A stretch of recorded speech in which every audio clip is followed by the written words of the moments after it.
to lose. I'm built to win. Applied myself. I filled it in. No time for the doubt. They counted me out. I'm getting it in. Yeah. No time for no loss. Pacers were going to make the playoffs.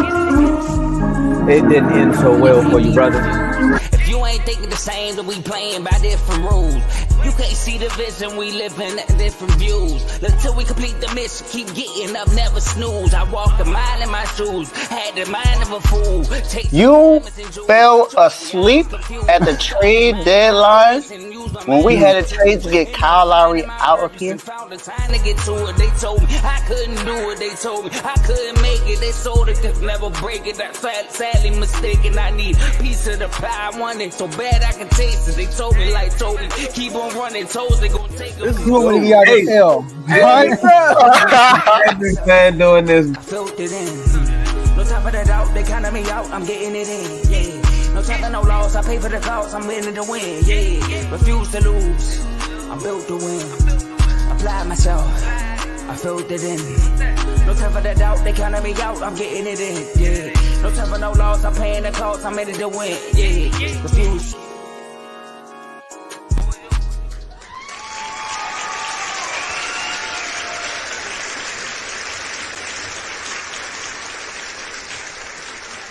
All right, welcome to Refuse to Lose Sports. My name is Joe Jordan. I'm excited about today's episode. Super Wildcard Weekend is finally over. A lot of teams came into the weekend. A lot of teams stayed there for the weekend. They never left. They just stayed there, all right? And some went home. So, but before we get into it, we got to recap all the games, y'all. I mean, we talking about all the games, all right? So we're going to be here for a while. But I got my bros with me. I got Davey Dollars. He's back. Hey, sorry, we didn't turn up yesterday. I just realized that, all right? But Davey Dollars is back. It want to turn him on. Dave didn't care about a Cowboys segment. He didn't want to turn up for that. I was like, no, you always got turned. It don't matter if the Cowboys win or lose. Exactly. They was turned down. Tom was like, man, I should have stepped in. That's my bad, Dave. But we got Missy done something. So Tomo, and we got AJ 2K representing Philly. How y'all doing, fellas? I'm good now. I mean, 24 hours later, I'm back. As far as the Eagles are concerned, there's a lot to say. I'm straight about business today, man. I ain't gonna lie to y'all. It's a lot to say. That's good. I'm excited to be back. I haven't been on the show since last Tuesday. So I'm excited to be back. Glad to talk about some things. Excited to talk about some losses that some teams have had, of course. It's actually 3 teams that lost that, I'm actually really happy that they lost. But, it's not about me today. It's about everybody else. We don't play until Saturday.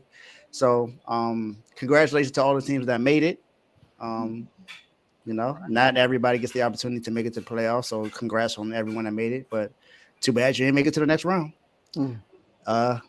So it's Tuesday. Let's turn up. That's crazy. Turn me up. Dave, think, Cody? Dave seemed to be all of us on this panel. That's crazy. Undefeated. That's crazy. Yeah. All right. So, I think we had the easiest loss though. All right. Let's move forward. All right. It's a new day. Make sure y'all like this video on 3 platforms, y'all. We are streaming this on Instagram, Facebook, and YouTube. So like the video on all 3 platforms. Share the video on all 3 platforms so you can have people come on watch live with you. So y'all can be in the comment section. I'll get that in a second. But make sure y'all subscribe and follow if you haven't done it yet. Now in the comment section, use that. We can see all the comments y'all will be putting out throughout the show. All right, okay. Got a Buccaneer fan in here. Shout out to the Buccaneer. Shout out to Anthony in the comments. You got Daniel in the comments. He must be in the AFC North because he said, how about them Browns? All right, shout out to Carl there, Teddy. So use the comment section. We can see all the comments that we putting out throughout the show. We're going to throw them on the screen. But just, you feeling a little good. You want to, donate, a few dollars. We're going to pause everything we're doing. If you put it in the super chat, hit the hold up button. We're going to put the comment on the screen. You get your shine. All right, you get the floor. Because we appreciate all of the donations. There we go. Donations. Gifts. Gifts. All right. And last but not least, enjoy the rest of the show. Tomo, the floor is yours. So yesterday, before you start, Tomo, Hey, Anthony, you're the only Bucks fan that I've met. You should become a member. Trent. So you can be the Bucks. Oh, he is the Bucks fan. I'm sorry. So you should be the other Bucks fan in the chat. So there it is. We need become a one this member. week. $1.99. We need one this week. Yeah, AJ, like, come on now, don't do that. Not right now. Join next week or something. Y'all lose. Come on now.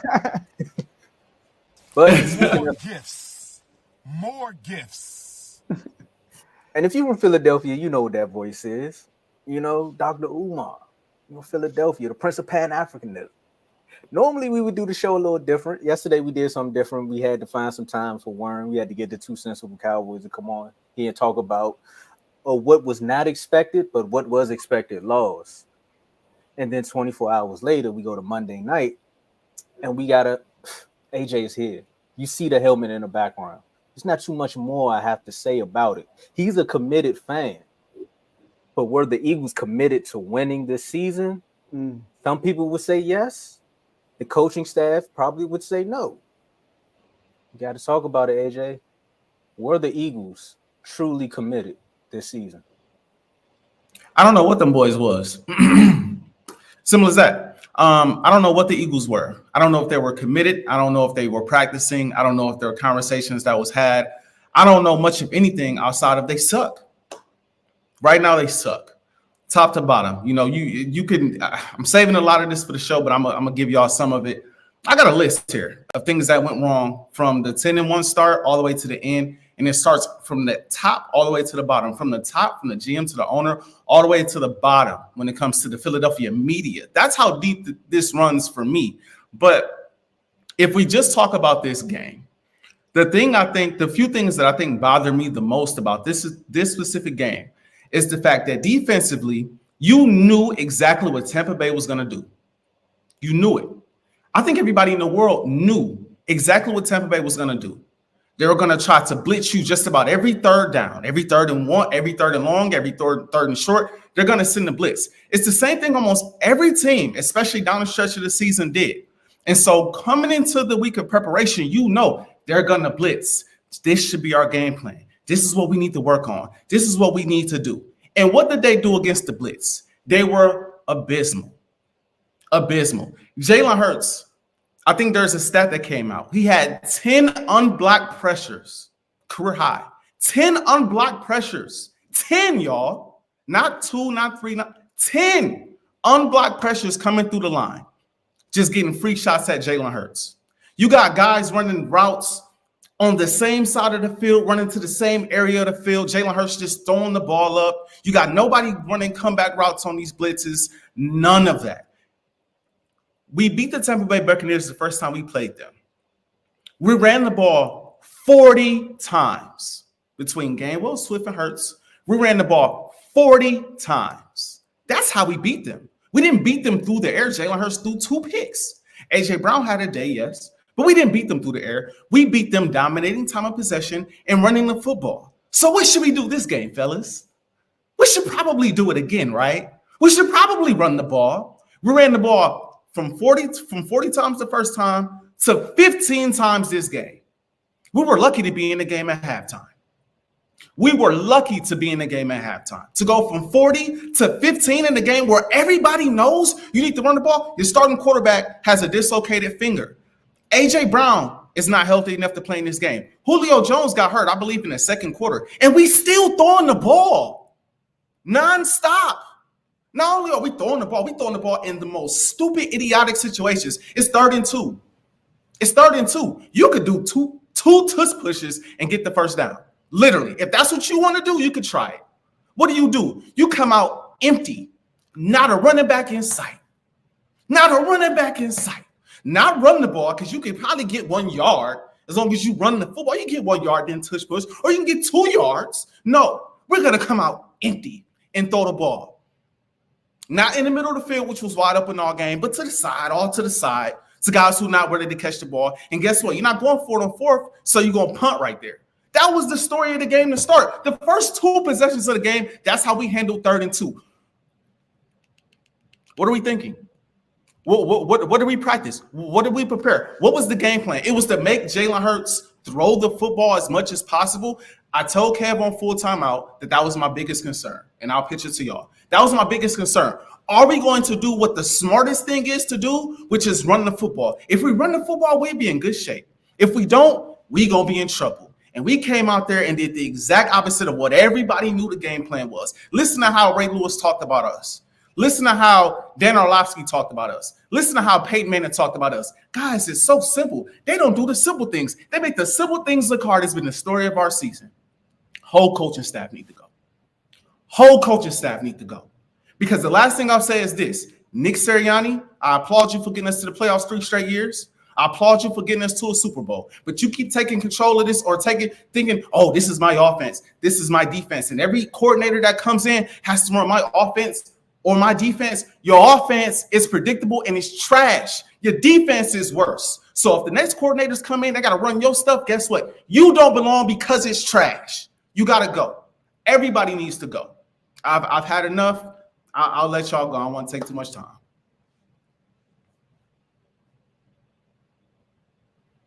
All right, I'll go. All right, I don't know for the time of, but man, AJ, you preaching, man. Gotta give you that. You preaching. I agree. Everything you said. I mean, I'm gonna ask you a question after David go. All right. So but the Eagles, it's like I said it in the chat, but I said it in a jokingly matter, but I was serious. Like we saw y'all crumbling, like slowly. Like, you know what I mean? Like we saw it like for 10. Y'all got the 10-1, and you made a statement. You said that we knew what the game plan was. They're gonna blitz Jalen Hurts. And I know we always say, Dave mentioned this too, the 49ers part of the blueprint.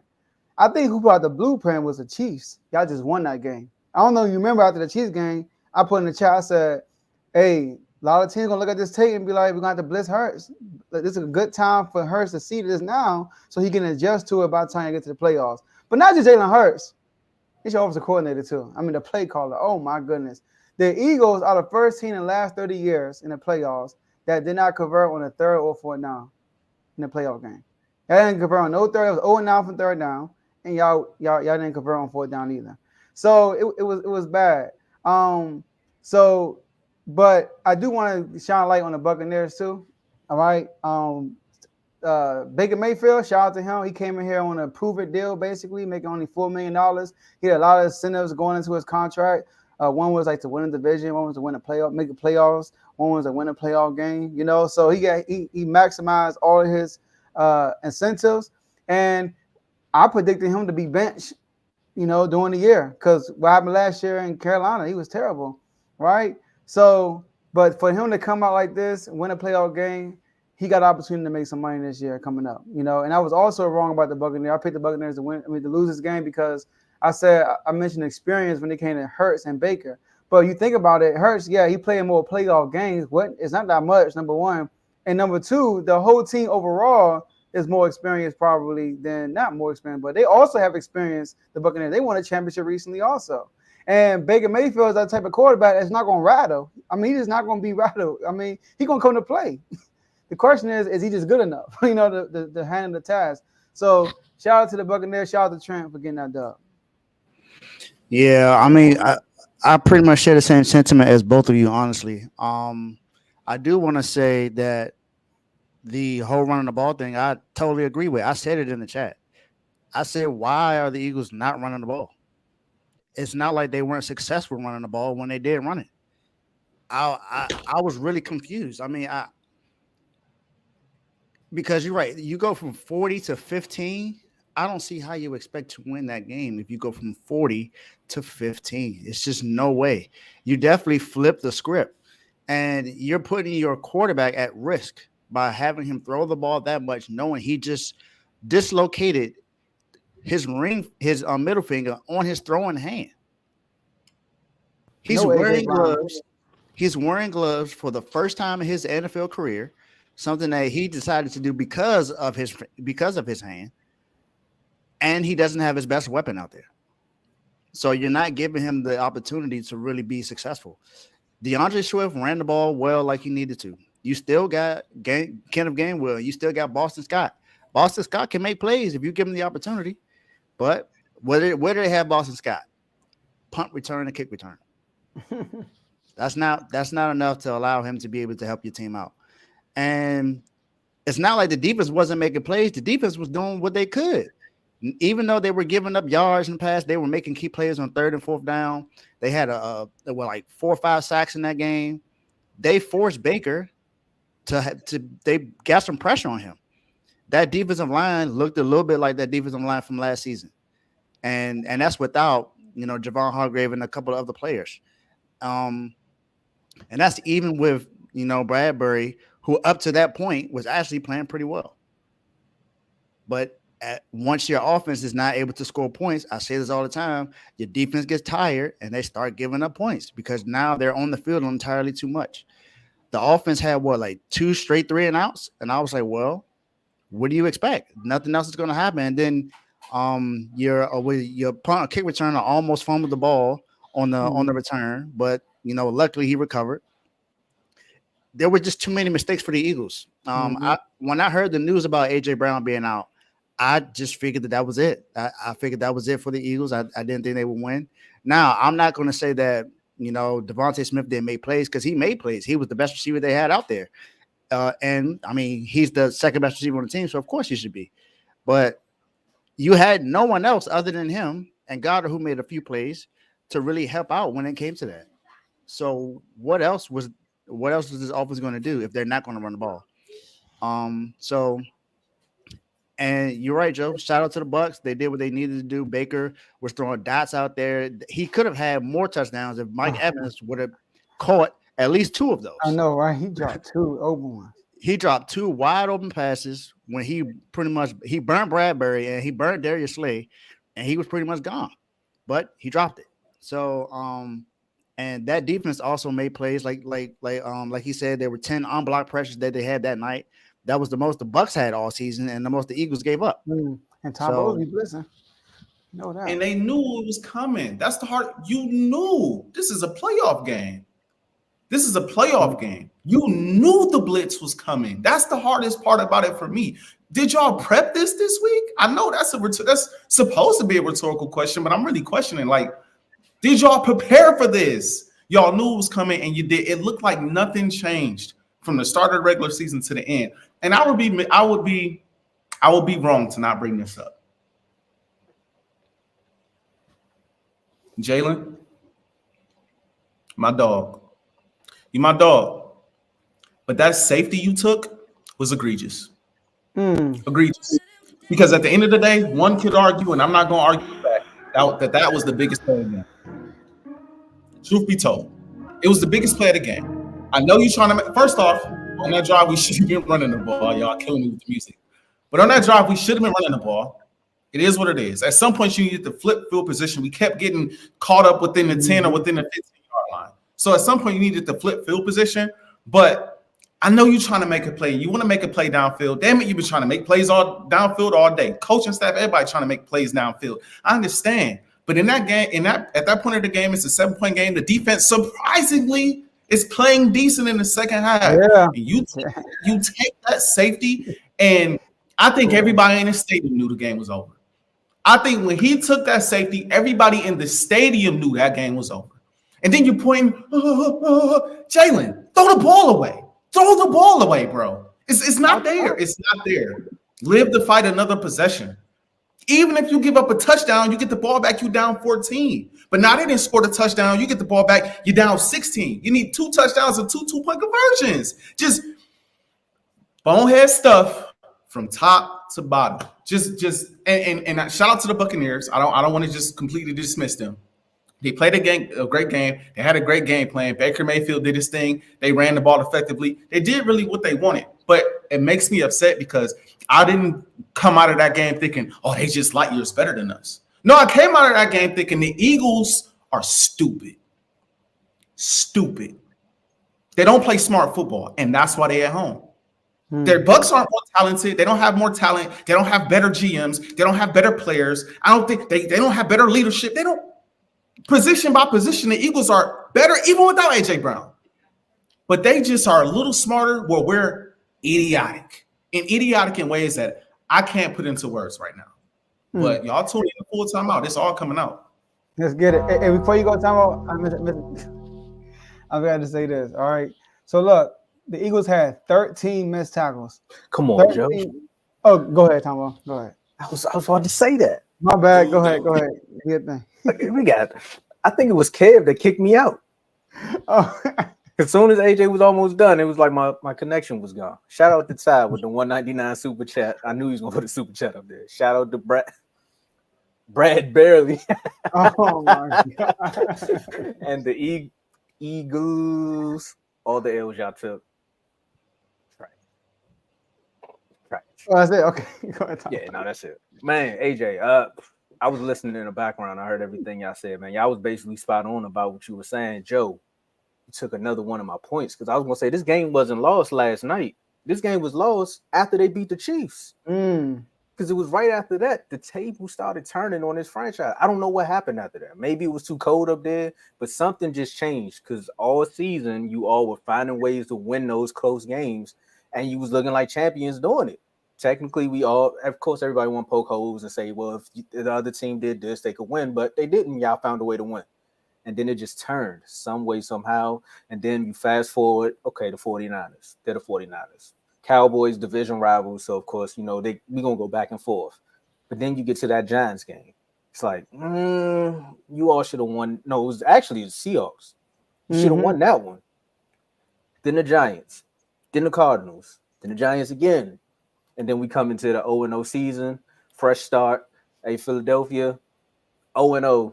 I don't think y'all ever want to say it again, just like Dallas don't want to say, here we go. We on the same boat. We done with quotes. We are done with them.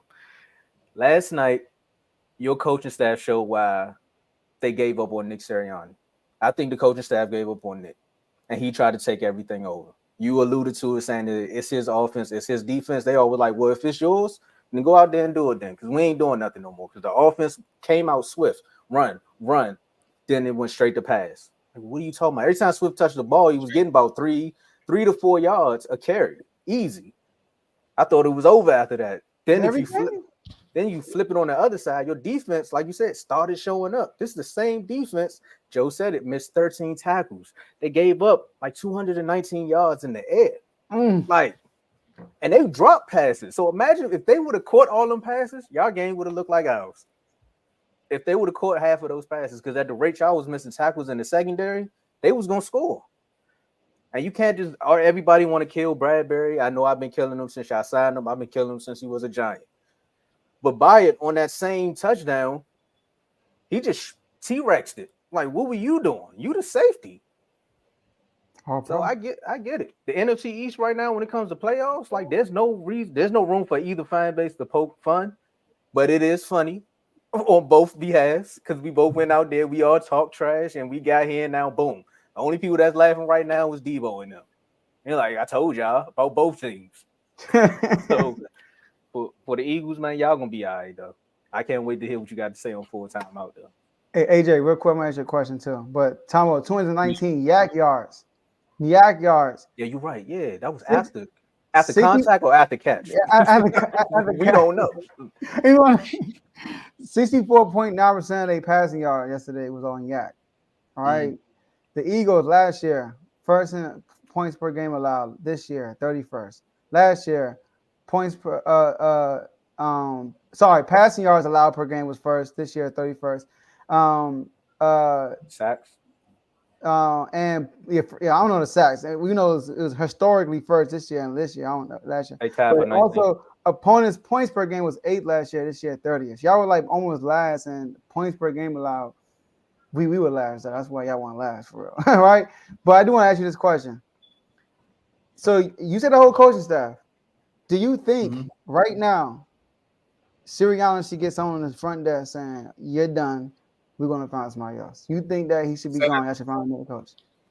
Say that again. I didn't quite hear it. Do you think Sirianni should be fired right now? Yeah, should move on for him. I think this is what I honestly think. I think Sirianni needs to get out of his own way. When we had Steichen ran our offense to a T and ran it to perfection almost. It was a lot of unpredictability in there, but there's still a lot of flaws within the offense. But Steichen was able to run it the way, he wanted to run it in a way that just made it hard to game plan for and hard to defend. And then defensively, Gannon, actually, when you look back at it now after what we've seen this year, Gannon was pretty solid too, right? But he had trust with those two coordinators. With these coordinators that he has in now, there's no trust. And so I'm cool with you staying if we can bring in two coordinators that can flip your offense and your defense, because it ain't working. Clearly, it's not working. If we can flip it and make it look how we need it to look to be effective, if it can be adjustments made within the defense and within the offense, then cool, Sirianni, you're a good motivational speaker, because that's what he is, for real. A good motivational speaker. Okay, cool. We'll keep you to motivate the team, to manage the game, as he said. I don't know what the hell he manages, but to manage the game. Cool. We'll keep you for that. But if you want to have somebody else come in here and run it how you want it ran, I want my offense to look like this. I want my defense to look like this. And y'all got to abide within these guidelines. You got to get the hell up out of Philly. Simple as that. AJ, I know right now the Eagles fans would not want to hear from a Cowboy fan to say this, but technically, for Jalen Hurts' standpoint, you should get rid of Sirianni and bring in a whole new coaching staff. Because think what happened when you did have that offensive coordinator for 2 years. Y'all made it to the Super Bowl. Here you go yet another year where you about to get a brand new offensive coordinator and you got to learn a whole new system again. So now it's time to build some continuity within that front office. Like, I need somebody that's going to be there sustainable. I'm dealing with the same thing on the Mike McCarthy end. I'm like, do I really want to get rid of Mike and have to go through all of this again? So while you got everybody paid, technically, it will be time to get rid of him and get a whole new coaching staff. Or a head coach who's going to call the daggone plays. So nothing's changing when he's Kellen Moore. But I'll say this quickly too, and I told this to Kev, and I said this to some other Eagles fans that was a little leery about, if you bring in another coaching staff, then he's going to have to learn a whole new system.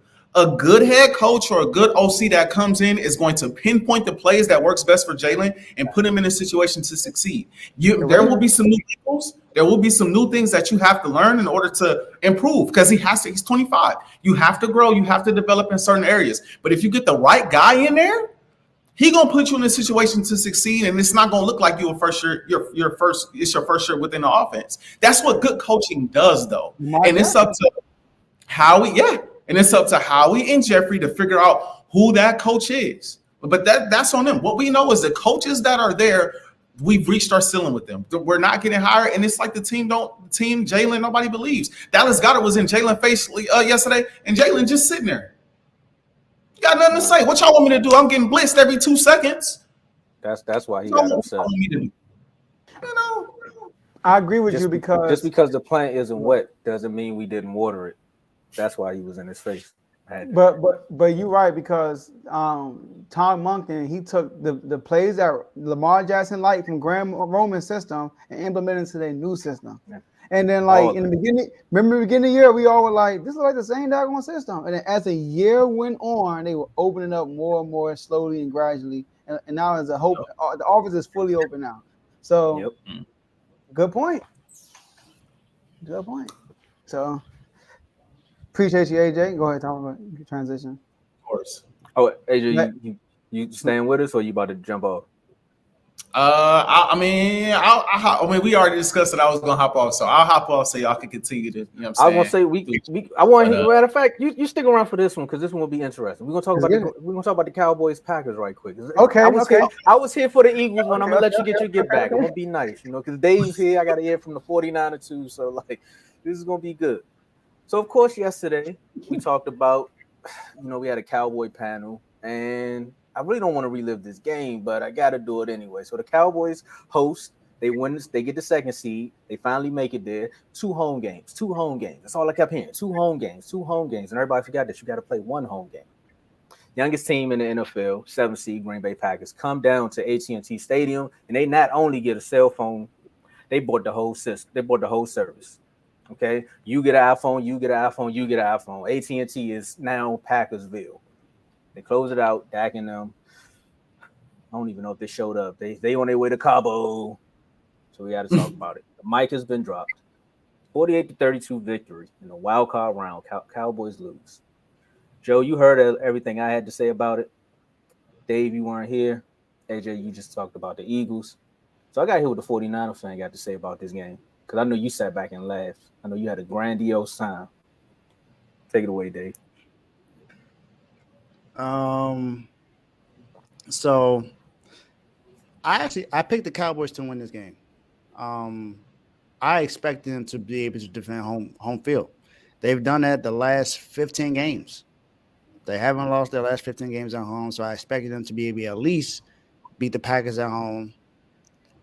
But Jordan Love had other plans. He came in there and did exactly what he was supposed to do. His first playoff game, one of two quarterbacks who had their first playoff game and first playoff win in this playoff weekend, along with CJ Stroud. Who and the crazy thing is they both had identical numbers. The only thing is that CJ Stroud had 2 more yards. Jordan Love, over his final 9 games of the regular season, or whatever his final 8 games of the regular season and the last game of the wild card is just like Aaron Rodgers in 2010. In 2010, Aaron Rodgers went 7-2, 67% completion percentage, 251 yards, 19 touchdowns, only 2 picks, 114 pass rating, and 20 offensive touchdowns. Then he threw 3 touchdowns in the wild card game and no interceptions, and beat the NFC East champion, which was the Eagles at that time. I remember that in Philly. Yeah, I remember Michael Vick. And it was in Philly. This year, in the history, Jordan Love, 7-2, 70% completion percentage, 269 yards passing, 21 touchdowns to only 1 pick, 23 offensive touchdowns, 116 passer rating, 3 touchdown passes in the wild card game, 0 interceptions, and beat the NFC East champion that season. Hey, Dave. They better not win the Super Bowl. Hold on. The Packers play y'all next, right? Yep. Aaron Rodgers lit up the Falcons. I'm letting you know right now. Lit them up, bro. Yeah, back around. 49ers is not the Falcons. The Packers haven't beaten the Falcons in the division. The 49ers haven't lost to the Packers in playoffs. That's all I have to say about that. But I was really surprised that the Cowboys lost this game. I was not expecting that. I expected this defense to show up and show out at home. That's what I expected. I expected Dak to be the AP Dak that he was this season.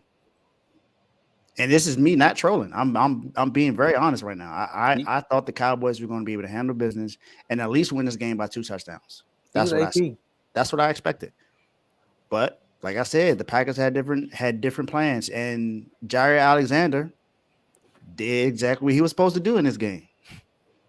He strapped up. Whenever he was on CeeDee Lamb had problems. Now, that's not to say that CeeDee didn't have a good game. He had a good game, but Jair was just like, not while I'm on you.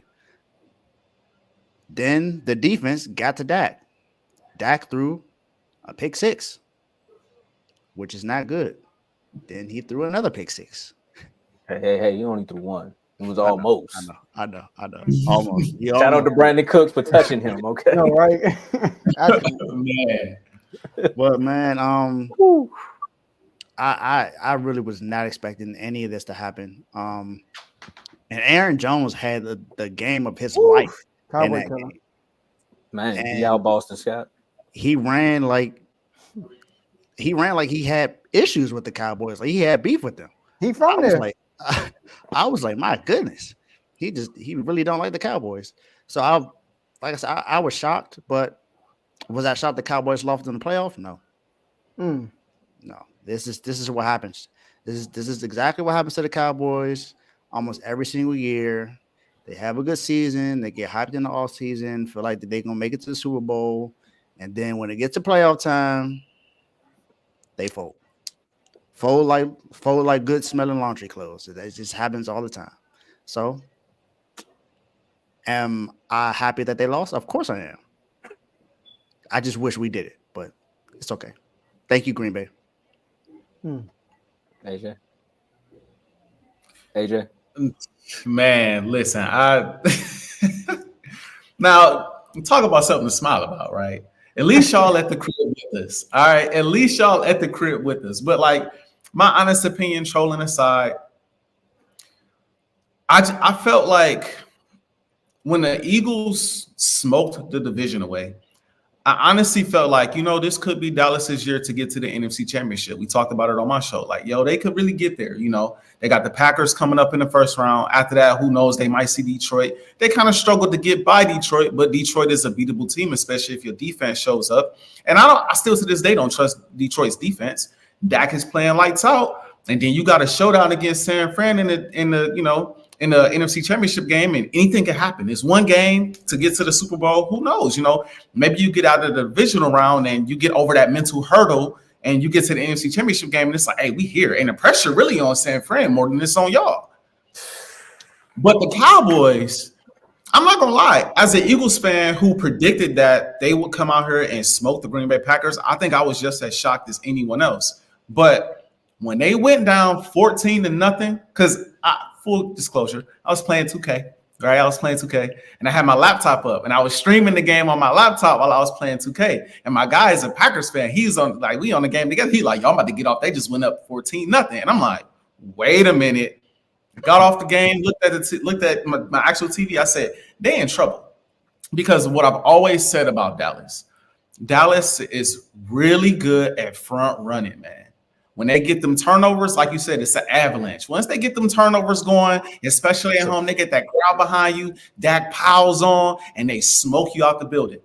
But if you don't turn that ball over and you put a little pressure on them, it could get ugly. And like I said, once they went down 14-0, and then I think, if I'm not mistaken, he threw the pick six that put them up 20, or was that the 27? Might have been the 27.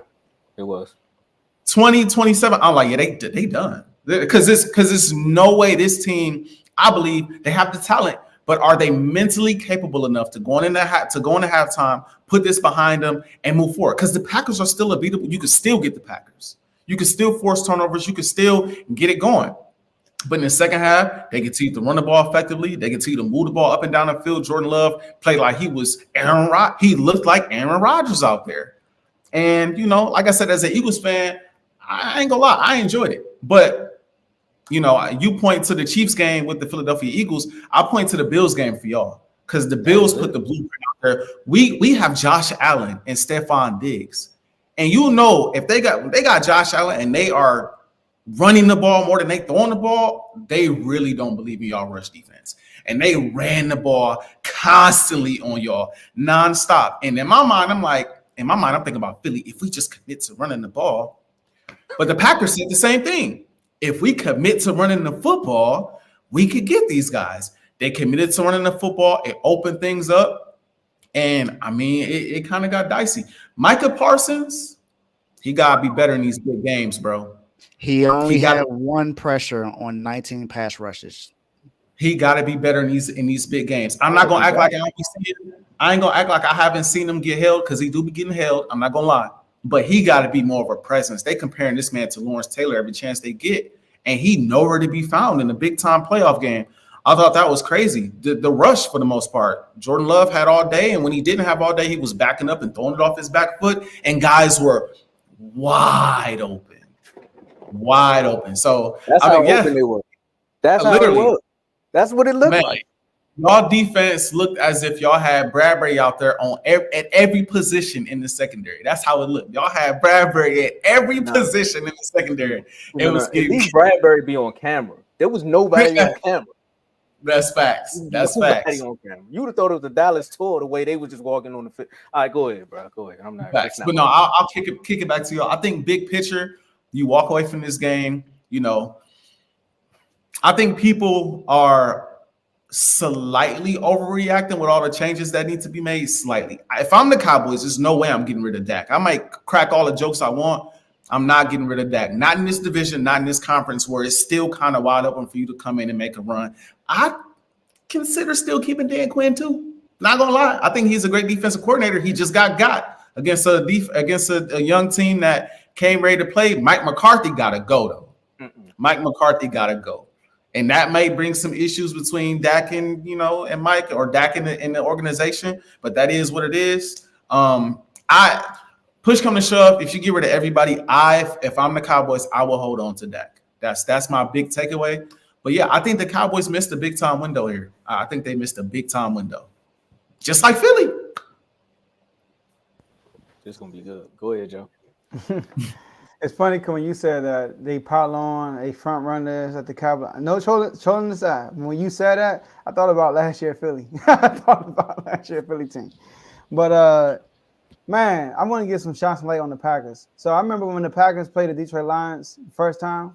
First I was howling the Packers. And then they beat Chicago. And I was in the chat. Yeah, Kev, you howling Chicago. They just whooped Chicago. You know, I'm going at them, right? And then they played Detroit on primetime television in Green Bay. And Jordan Love did not look good. And remember time one day I came on the show, I said, man, when he dropped back, he looked like Aaron Rodgers, but when he throw the ball, he looked like somebody else. I can't, the ball comes out wrong every time, pause. It comes like the way he throw the ball, bro, it is not as accurate as Aaron Rodgers. But then these last few games, like Dave mentioned, 18 touchdowns and 1 interception, Jordan Love been balling.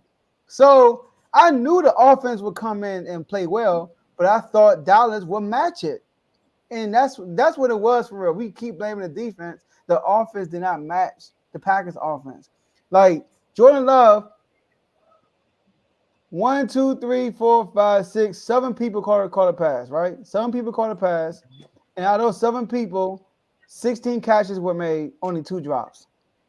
And then probably 8 of them were wide open. I mean, I ain't counting that. And then, like you said, run the ball. They ran the ball 21 times, 118 yards. Aaron Jones. Aaron Jones is from Dallas. Well, I'm not sure he's from Dallas exactly, but he's from Texas for sure. And every time he plays Dallas, he go crazy. Every time he played Dallas. And lastly, Green Bay. Well, first, not lastly, Matt LaFleur wiped the floor with the whole coaching staff.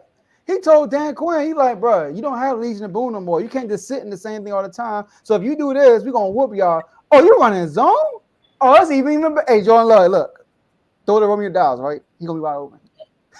Oh, he wide open. God dang. So he straight out coach y'all. And I wonder this. I wonder if Green Bay Packers are looking at this and like, you know what? We kept Aaron Rodgers a little bit too long. We paid that man $50 million to stay for another year. We had to trade and give up all these assets to get rid of Aaron Rodgers. I mean, not give up. We had to trade Aaron Rodgers, whatever, which is probably good, right? And we had a guy sitting here the whole time, you know? So, but I think everything worked out perfectly because Aaron Rodgers came in late also. But I just want to get some shout out to the Green Bay Packers because they got a huge chance to make an upset next week. But we're going to talk about that later. So the Cowboys lost to, and I'm glad you're here because you can help me out with this one, AJ. The Cowboys' first loss this season was to the Arizona Cardinals and who? Joshua Dobbs. Thank you. The Cowboys lose again in the playoffs. And guess who has a career high for 151 receiving yards? Romeo. Say it with me now. Dobbs. It don't make sense, man. It just don't make sense.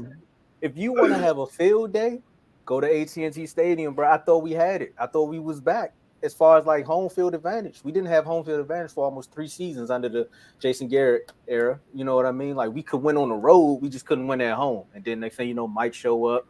And this our house now. Playoffs show up. Nobody was prepared. It seemed like everybody was ready for next week. It seemed like everybody knew for some reason that they was either going to play. Honestly, I think they just had the 49ers in sight. They were just like, we got to get to the 49ers and not looking at the person that's in front of them. And you got punched out. Micah. Honestly, if Micah would have never got the holding call, I would have thought he was TJ Watt. And TJ Watt didn't even play. That's what I'm saying. Like, bro, it's too many games where I'm like, was he out there? Like, was he even out there? He crying. It was a running play where after Aaron Jones ran for another first down, after we got the ball back after halftime. Like you said, even when we was down 27-0, I said, you know what? This is that Dak moment. He already down. He don't care. He's going to throw the ball into the wind, and we're going to find a way to, like, make this interesting. He might throw another pick, but it is what it is because you're trying to come back. We get the ball and don't even do nothing after halftime. Then we like, you know what? We go down. I think we scored. So we scored. So I'm like, all right, cool. We got 7. Defense get a stop. We might be back in it. Soon as Aaron Jones touched the ball, first down. I look like if you can't get a stop, what are we scoring for at this point? You might as well just go out there and kneel the ball every time because it doesn't matter if you score. As long as they keep scoring, you're not going to keep up. And that's what happened. I want to address this right quick because I already got my emotions out yesterday. Dan Quinn does have to go because there's nothing but coaches. I would keep Mike only because of the offensive side of the ball. This is one of Dak's best years under him. You seen when Kellen Moore was gone. You see what y'all said about Dak when Kellen Moore was here as far as regular season. Like, he was good, but you got an all-pro Dak. Like, he was a better quarterback this year. Not in the playoffs, but regular season. Defensive-wise, he didn't make no adjustments. And this is the fourth time we don't went up against somebody under that Kyle Shanahan umbrella, and it didn't look right. That Rams game, if Cooper Kupp wasn't hurt, we probably would have got smoked that game.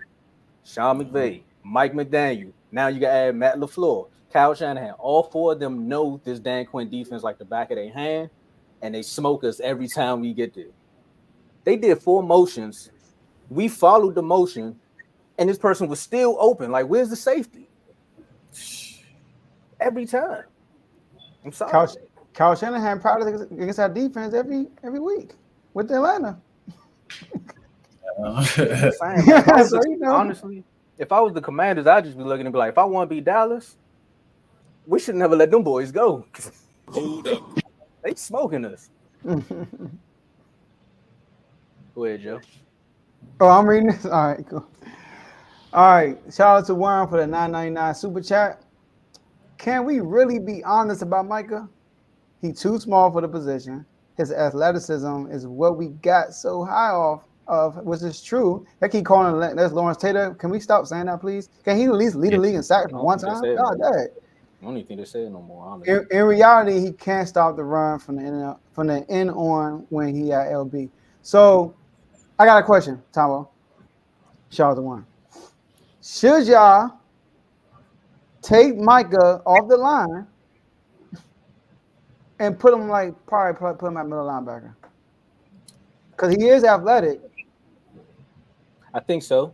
I mean, this is why I say Dan Quinn gotta go too, because I think the ego got to him. Technically, for me, I would have left Micah at off-ball linebacker because you got Dante. You got pass rushers. You got people that can get to the quarterback. And if Micah's blitzing up the middle, he's getting to the quarterback every single time. Like, it's just easier for him to blitz that way. I literally watched a game. It was the Dolphins game. Anytime he blitzed up the middle, he was in two a face every time. And then he went back to the edge and couldn't touch him at all. So I'm like, bruh, as a smart player, if you Micah, you like, bruh, if I'm getting to the quarterback quicker, what's the quickest way from to an endpoint or the distance? A straight line. If I can get straight to the quarterback, boom. It's not that many good centers out here. Kelsey retiring. So now you got an even more better chance to get to the quarterback. You got these all-pro right and left tackles who just manhandle. Like Trent Williams got the thing on the podcast. He's like, this is what Micah like to do. What's up with, a matter of fact, what's up with y'all, man? Keep putting out these blueprints on the internet, man. Why y'all telling everybody? He's like, this is what Micah like to do. So if you really want to stop him, go watch that. Why won't Dan Quinn do what he used to do? At first, he kept he used to throw him everywhere, mix it up. That's what I was gonna say. Move him around. This is the problem with Dallas, though. That I said it yesterday. The loyalty thing. Micah probably went in. That's what he want. Micah trying to get paid, and he know that's where the money at pass rush. But hey, Dan, honestly, you could have made him another Bobby Wagner. He's like, look, just move around and make plays.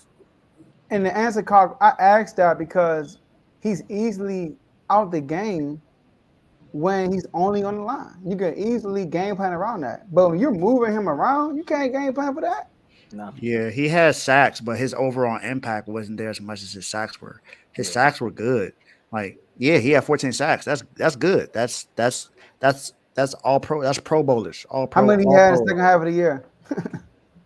That's another thing. And sacks is good. And I'm not saying it's just a stat thing. It's not just a stat thing, but it's more to it than just sacks. You got to be able to pressure the quarterback often. You can't be the best defensive player on your team and only get one pressure the entire playoff game. Yeah. That's just unacceptable. You can't do it. He's not, and like they said, he's not big enough to be able to be there on the line. He's not TJ Watt. He's not Nick Bosa. He's not DeForest Buckner. He's not, Eric Armstead. He's not not even Brandon Graham. Brandon Graham is at least stocky enough to where he can get to where he needs to be all the time. And he's not Daniel Hunter for the Vikings. Like you got to be able to make an impact outside of just getting sacks. And Dave, last 7 games, 2.5 sacks, including playoffs.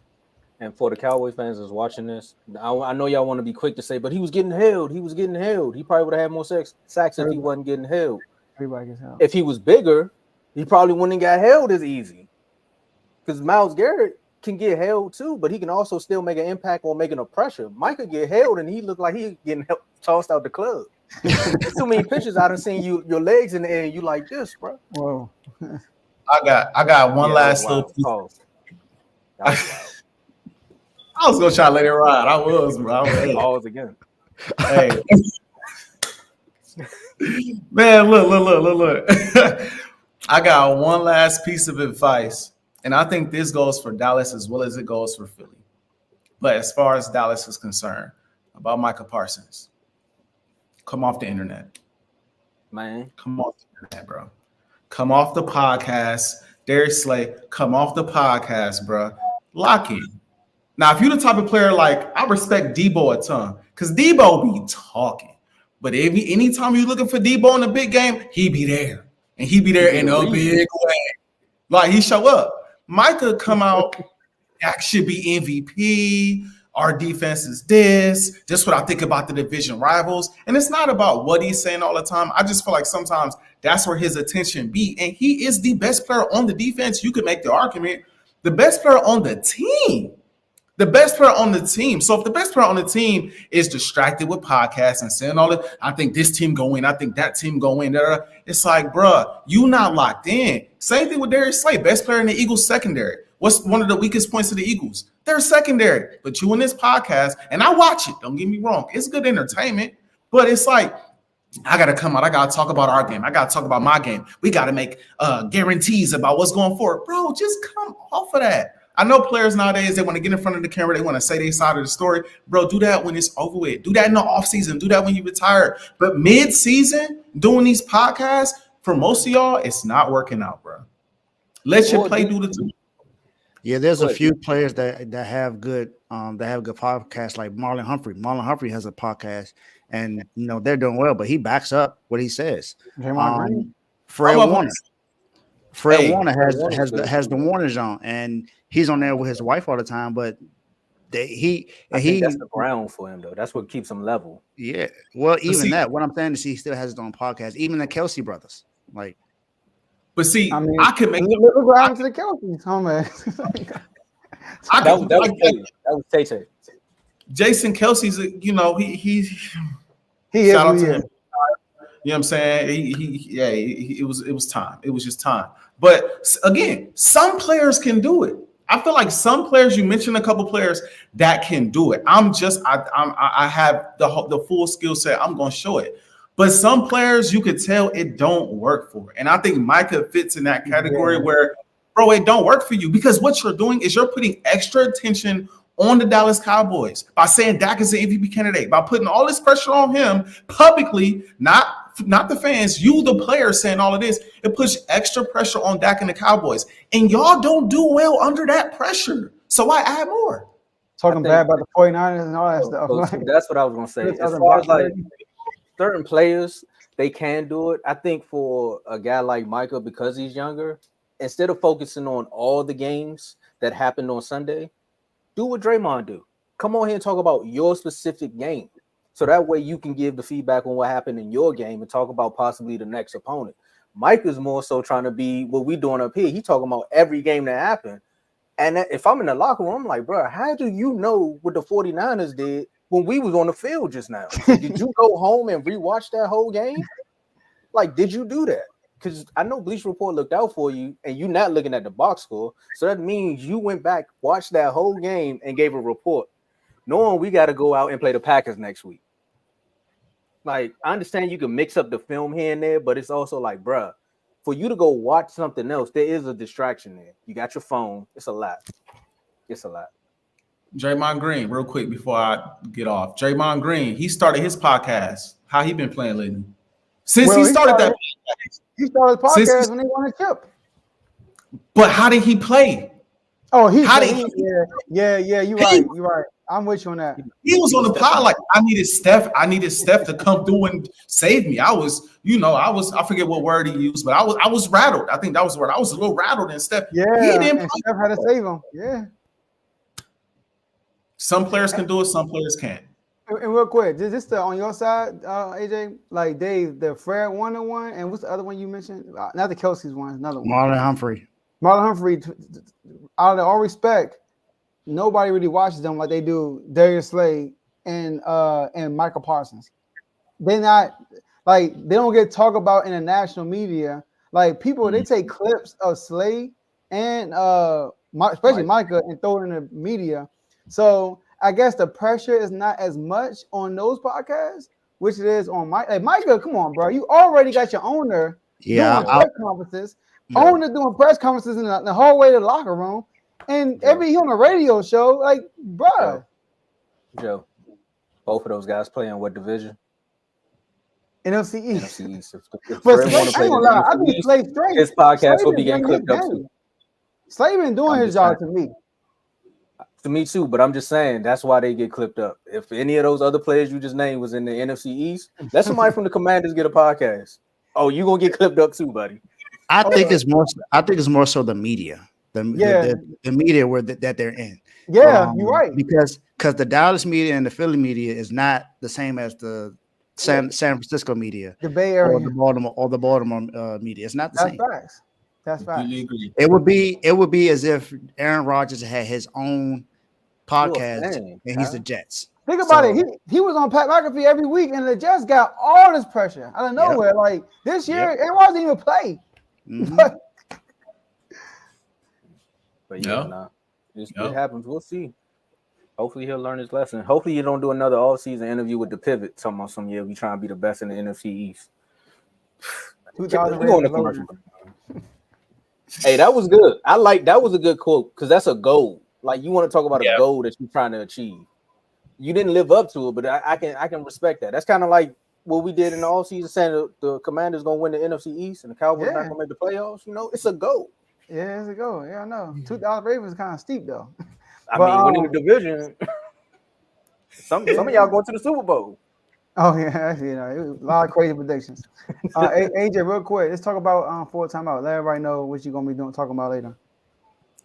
So today, it's all about the Eagles. I ain't gonna lie to y'all. So if you're an Eagles fan, you definitely want to make sure you tune in because I'm very in tune in a way I probably shouldn't be in tune with everything going on over there. So I'm very in tune. If you're an Eagles hater, you probably also want to see what I'm talking about because you're going to enjoy it. I guarantee you the energy I brought in the opening block is the energy I'm having throughout the entire show. So I don't think it's going to go a full hour today. This one is not on the radio because I kind of want to let my emotions fly.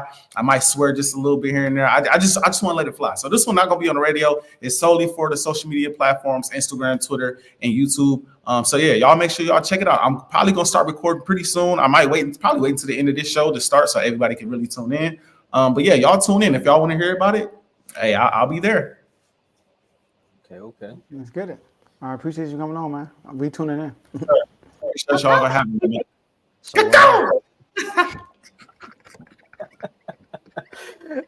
All right, man.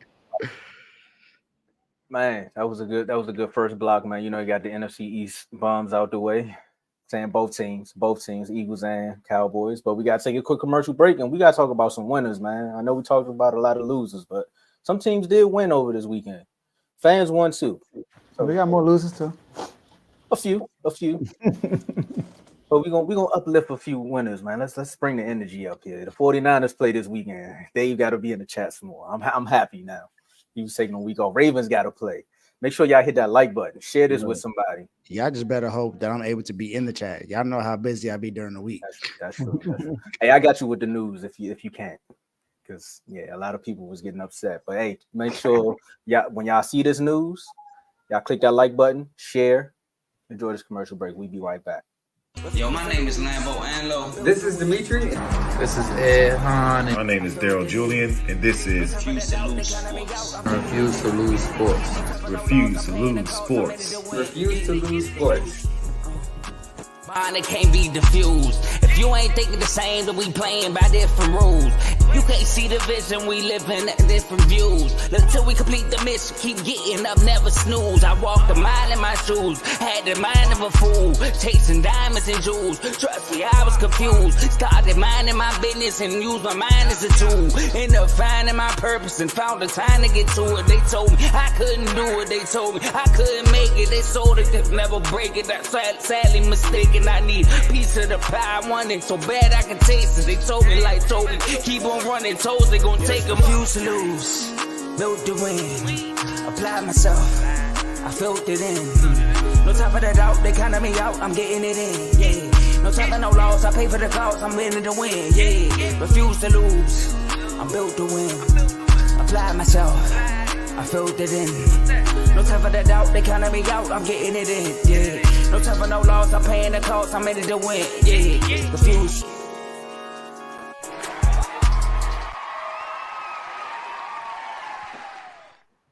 And we're back. Joe, would you had a snack? No, I'm messing with you, man. Because speaking of snacks, man, you know, we talked about the youngest team in the playoff, shocking the world and, you know, beating the 2 seed.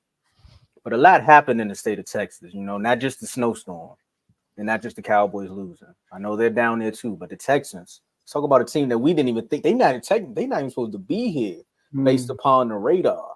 They not even supposed to. Honestly, some people didn't even want this coach to go here because of the Texans' backstory. He said he went there because he's from Houston.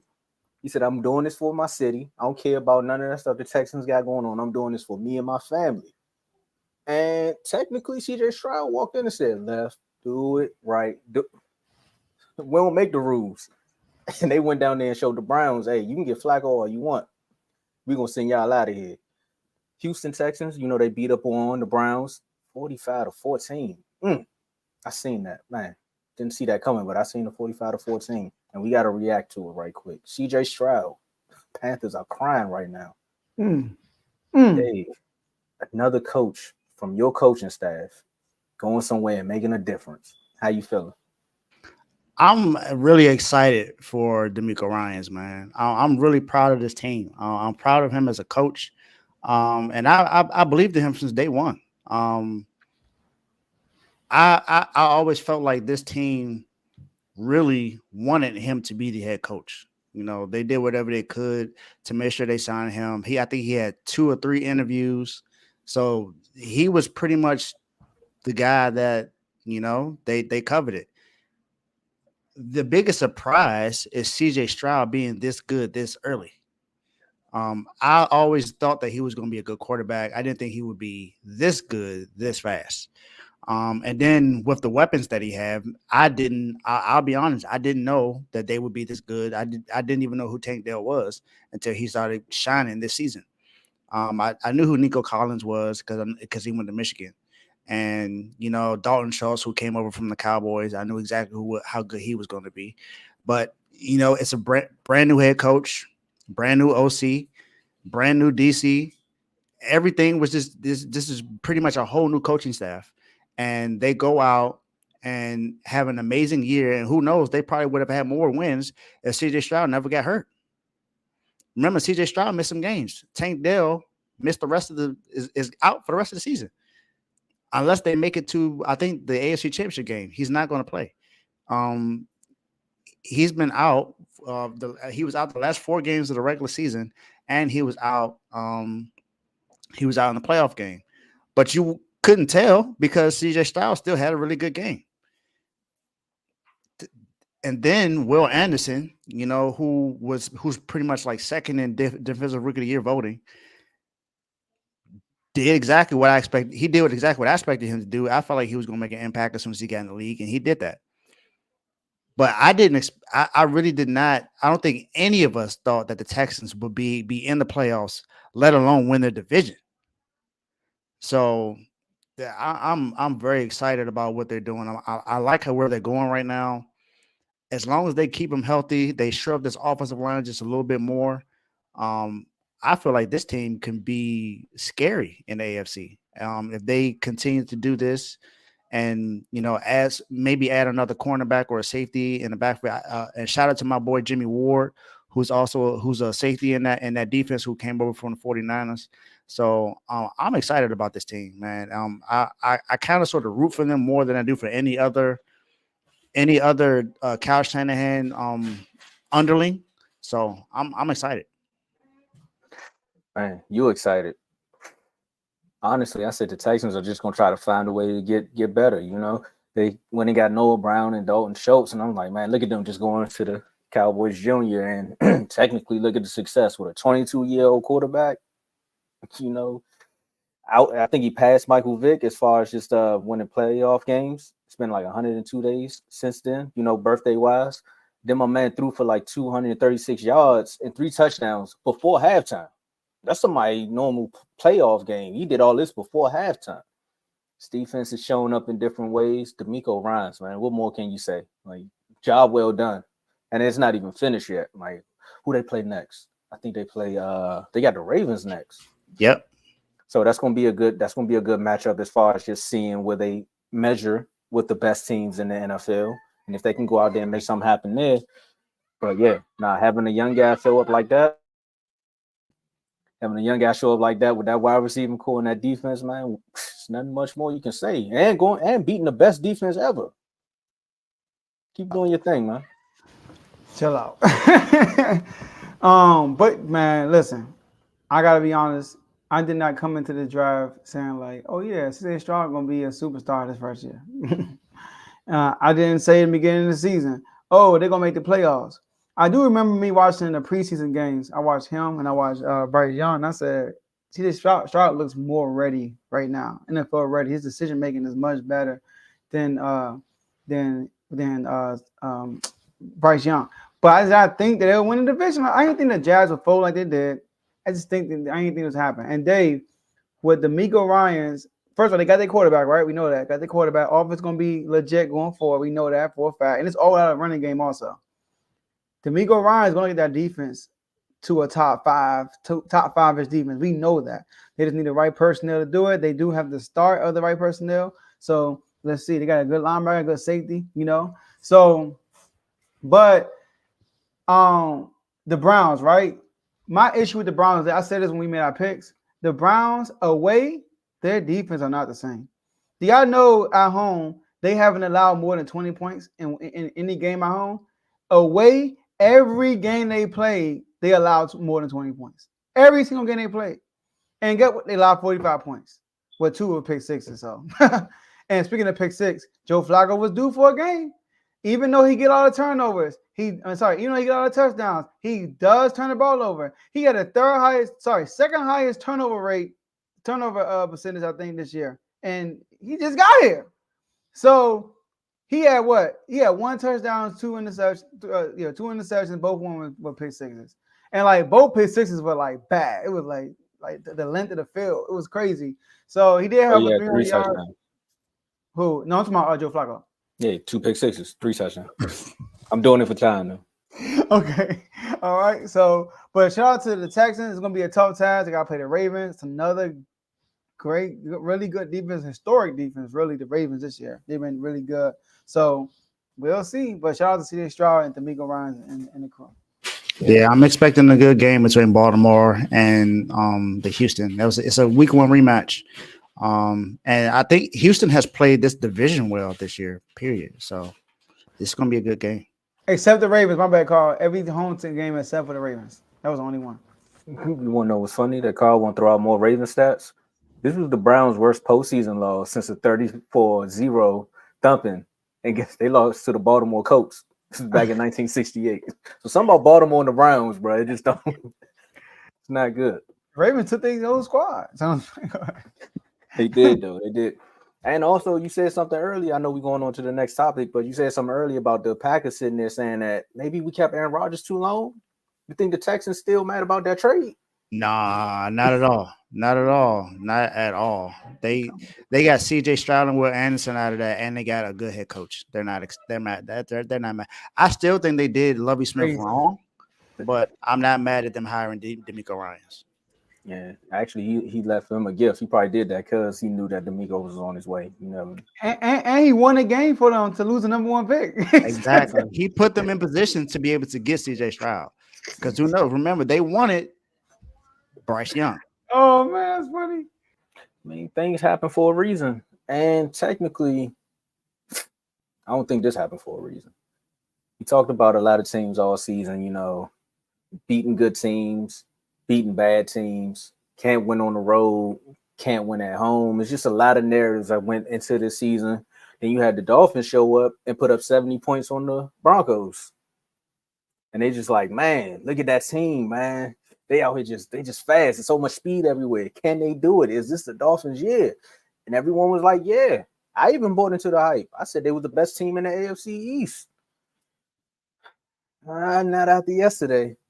I think Flipper got flipped right on his head in Kansas City after a negative 28 shellacking, some people would say, after losing 26-7 to the Kansas City Chiefs. And they drop passes in Kansas City. So you should have had a chance. Flipper feast. Joe, tell us about why Miami may have been the frauds that some people thought they were. It's funny because Miami was the best offense all year. We know that, right? Our best offense all year. But away, they were night, right? They were day in at home, and then away they were night. So they averaged 16 points a game away, and this is on top of going to Kansas City in these conditions. So we knew that they were going to score like Miami, 10 points, if that. But I will say this. So Miami, we know they basically were, sorry, J-Mo, I know Carl said it before. They were frauds. Like they look good in front of bad. They were what we call the Cowboys all these years. They beat up on bad teams. And when they get in front of a contender, they don't show up. All right. And the only contender they showed up against was the Cowboys, but they proven not to be contenders also. Right. But like my only thing is contenders, okay, Joe? Regular season. All right. So but something got to change with Miami. Well, I'm not gonna panic, but they were hurt. They were depleted. They were injured. I get them that, especially in the trenches, offensive line and defensive line. So I can't really kill them too much. I am curious if they're going to keep Tua or not, because his contract is up. He's gonna have to get paid. So what they gonna pay him? Is he gonna set up for less? Like there's gonna be a lot of drama in Miami. There's hard knocks. We're gonna have a lot of drama in Miami this offseason. But the Chiefs, right? The Chiefs, they were good, but they could have been better in my opinion. I feel like Patrick Mahomes was great. I feel like he probably made like 2 throws, and I was like, oh, that could have been better. But outside of that, Mahomes was really, really good. So that was a good sign to see. But the receivers are still dropping the ball. Even Kelsey had like 2 or 3 drops. I'm like, God, there's not even room for y'all. But gosh, I mean, they're picking to win the Super Bowl. So, but the defense is elite. They got a really good defense. Tyreek did get away one play, but outside of that one play, I don't think Tyreek really did much the whole game. But that's kind of been normal also against contenders. Tyreek hasn't really been showing up. So it's going to be curious to see what the Miami Dolphins are going to do going forward. But the Chiefs, they got the Bills. I still have my concern with them. They still can't punch it in when they get to the red zone. So they still have that issue. How many touchdowns they had on the offense? They had 2 touchdowns with 26 points, all field goals. So, yeah. 3. They had 3. Oh, no, you're right there. I'm sorry. Patrick Mahomes threw the touchdown. I'm tripping. I thought he ran one in. Wrong team. Since his helmet shattered, I didn't know really what was going on out there. It was that cold. I don't understand how people was out there with no shirts on. But one thing we will say is, Miami, I am highly upset at you because on behalf of all HBCUs, when the camera panned, outside of this game being on Peacock, but when the camera panned to the Chiefs box, we seen the entire family of the Kelseys and Swift doing what some people would call whitewater rafting, because that was not swag surfing. You all upset us. HBCUs are so upset by saying that. But outside of that, the Chiefs and their run game, beautiful. It's there. They got their running backs. Remember, they was always trying to find their go-to back. They found it in Isaiah Pacheco, because he runs. He run like Aaron Jones in Dallas. Like, that's how he run when he going up against different teams. And for shit. Hey, Rice, Carl, you gonna kill me, but Rice, man, I know you wanted him to go to Baltimore, but I think he found his home with Mahomes, because Mahomes I think he found his number 1 receiver. Once Kelsey is getting older, but this will help relieve some of that attention that Kelsey is getting. That defense, y'all wanted to play around with Chris Jones. Y'all paid him. My man got his extension. You seen when he got the sack in the season, he was like, I'm a millionaire, mama. And now he's just showing up in the playoffs. Like, you got to be built different in Kansas City. They have a culture there now. And for Miami, y'all just messed it up for Hard Knocks. Because this is the second team that was on the end season Hard Knocks, and they failed either to not make the playoffs or lost in the playoffs. The Colts was one of the end season teams. They lost that game to make the playoffs. I think the Cardinals was on there last year. They did not make the playoffs. So the end season curse is alive and well. Also with the Jets, they did the all season one. Hard Knocks. I don't know. Is that the distraction? We talking about podcasts? Just saying. It makes good entertainment, but is it a distraction for some of these players? Facts. And I'm glad also, Joe, you said one more thing, and I'm going to let you go, Dave. I'm glad that you said that about Mahomes because I need him to go out and win next week. Well, they got to run the ball more. 41 times throwing the ball. I got a question. Ooh.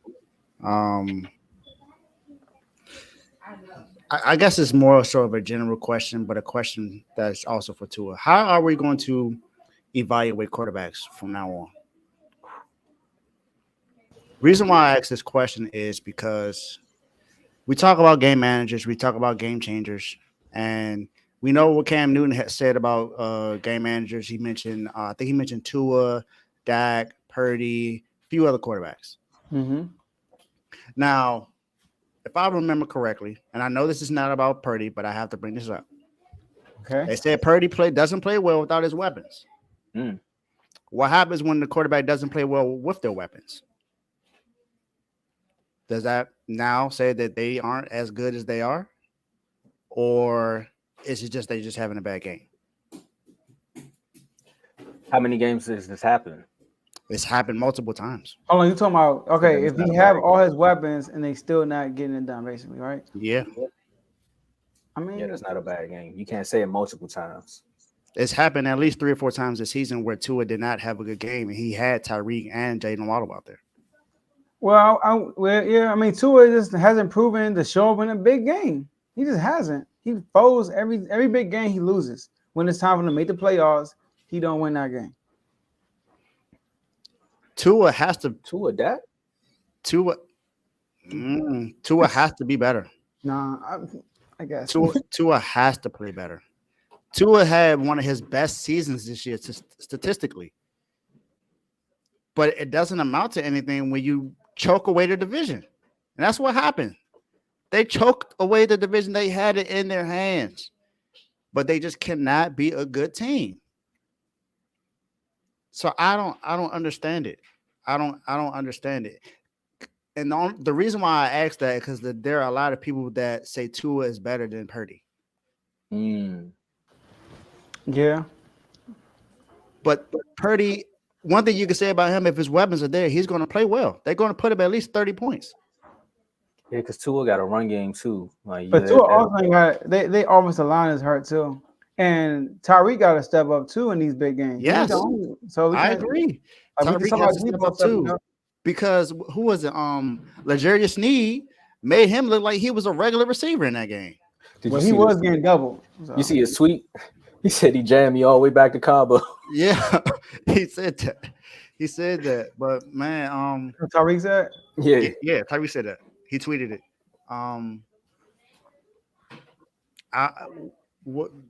Tua, this is. Yes, I get what you're saying, Joe. The offensive line was out. The defensive line was hurt too, but the defense is not what really hurt them in that game. The defense actually played pretty well. They only allowed 14 points as far as touchdowns from that offense. They played pretty well. They did what they were supposed to do. It's just the offense did not carry over. Sorry, Dave. Hey, Mom. Hey, that's Mom. I saw it. So you ain't got to apologize. That's Mom. That's Mom Dukes. You got to say hi to her. And what adds to your point, Dave, too, is an injury-riddled Miami defense was able to maintain Mahomes and them keep out the end zone. They could. Exactly. So Tua has to be a better quarterback. He cannot do this only against bad teams. Like you said, it's just like Dak. You got to do this against good teams. But I mean, Dak can at least say he had a good game against the Eagles. But you know that Eagles defense is not the same as it was the year before. But even then, the year before, he beat that defense. True. So True. Tua, I'm expecting more of Tua. I thought Tua, because Tua has been in the MVP conversation the last 2 seasons. Out the gate, yeah. Out the gate during the season, and even somewhat late in the season, he was in the conversation somewhat.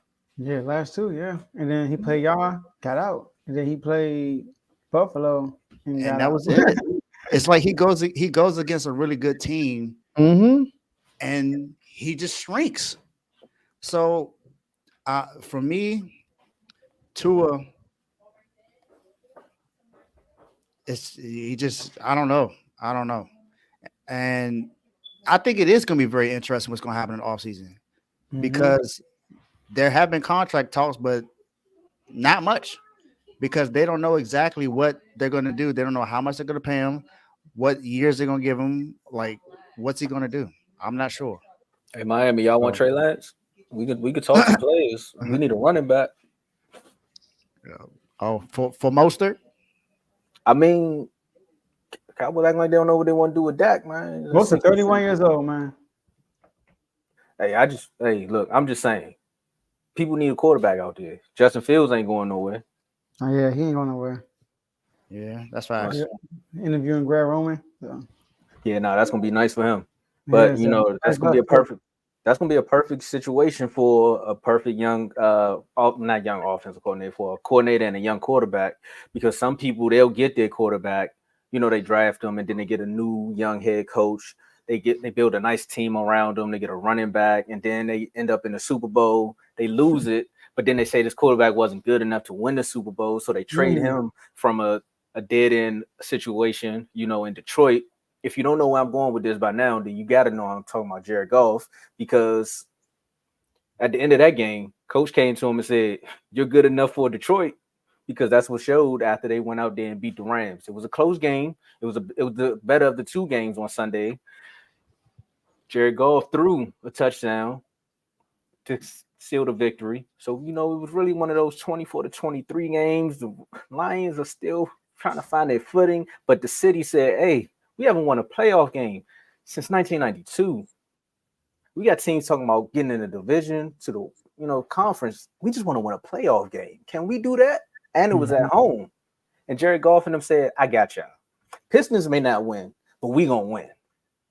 And they did just that. Rams tried to come in there and upset the party. It was a homecoming for Matt Stafford. A lot of tears was around there.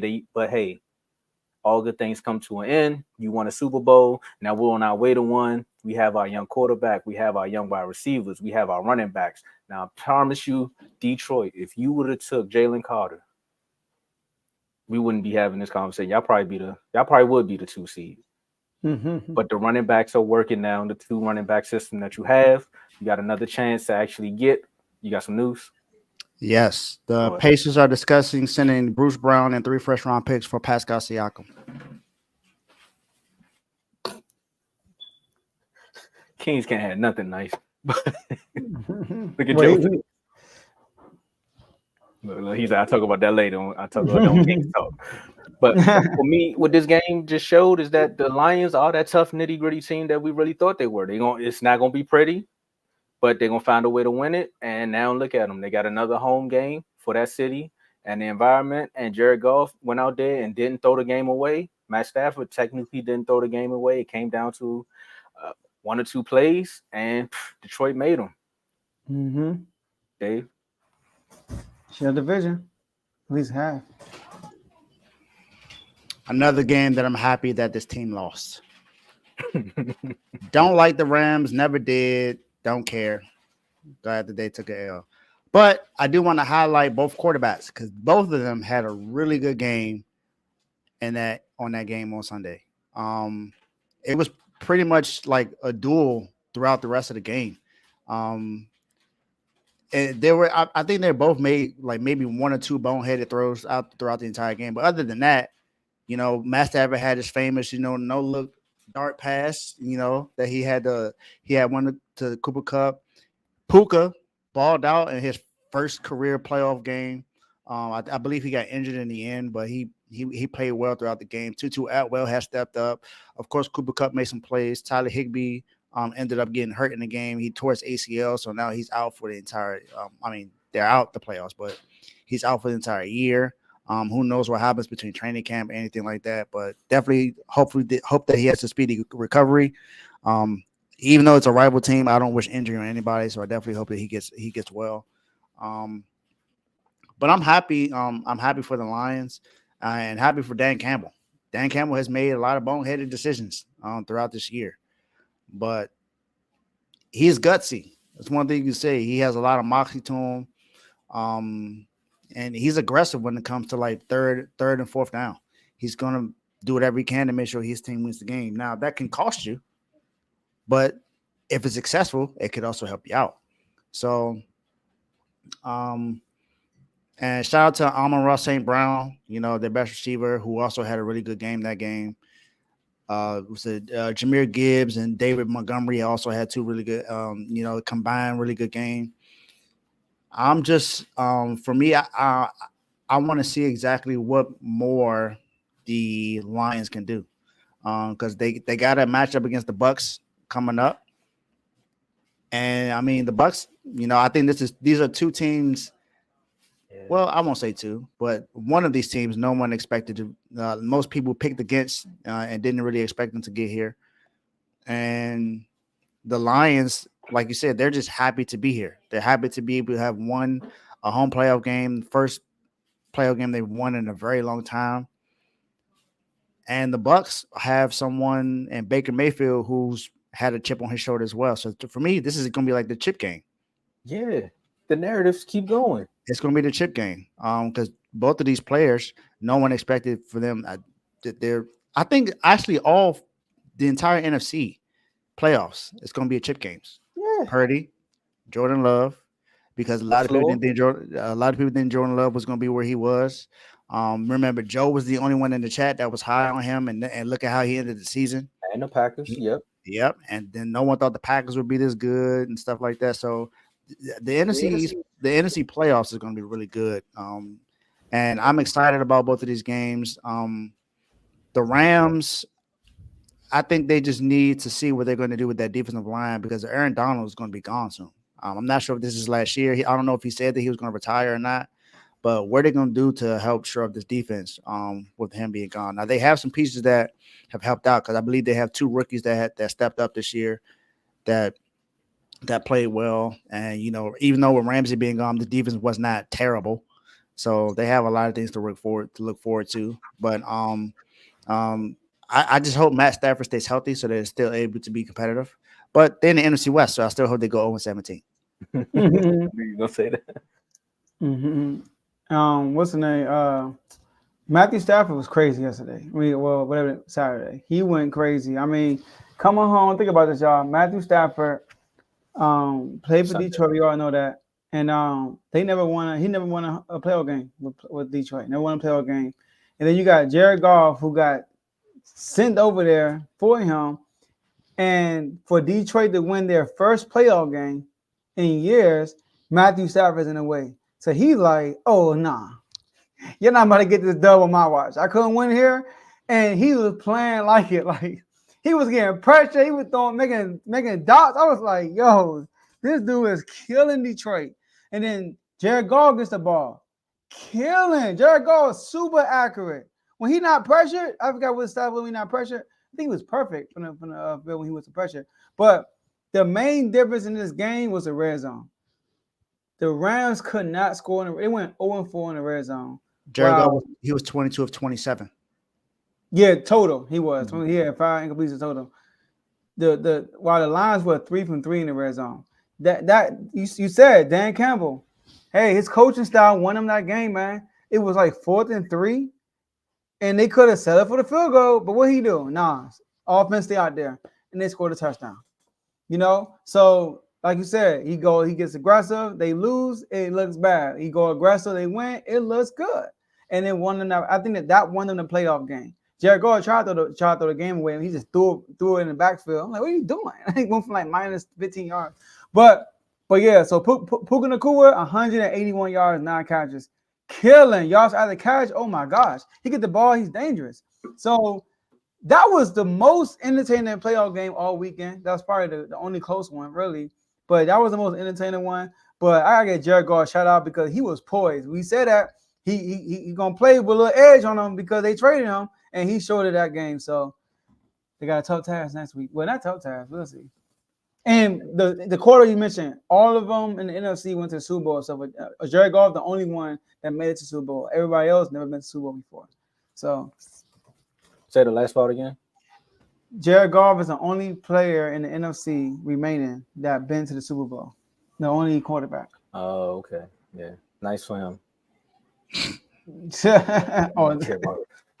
I'm happy for the city of Detroit, man. I think the world was excited when they won. But another team, 20 feet of snow. I think this is what really threw off the mojo of the weekend because they had to postpone this game. Like, I really wish they would have just played the game. Maybe my picks would have been better because I went 0 for 6 in all of my selections. I'm only mad about one. The rest of them I'm cool with. But in this one too, we got to talk about it right quick. Josh Allen. Josh Allen did Josh Allen things against those Pittsburgh Steelers, or should we say Mason Rudolph and the Steelers.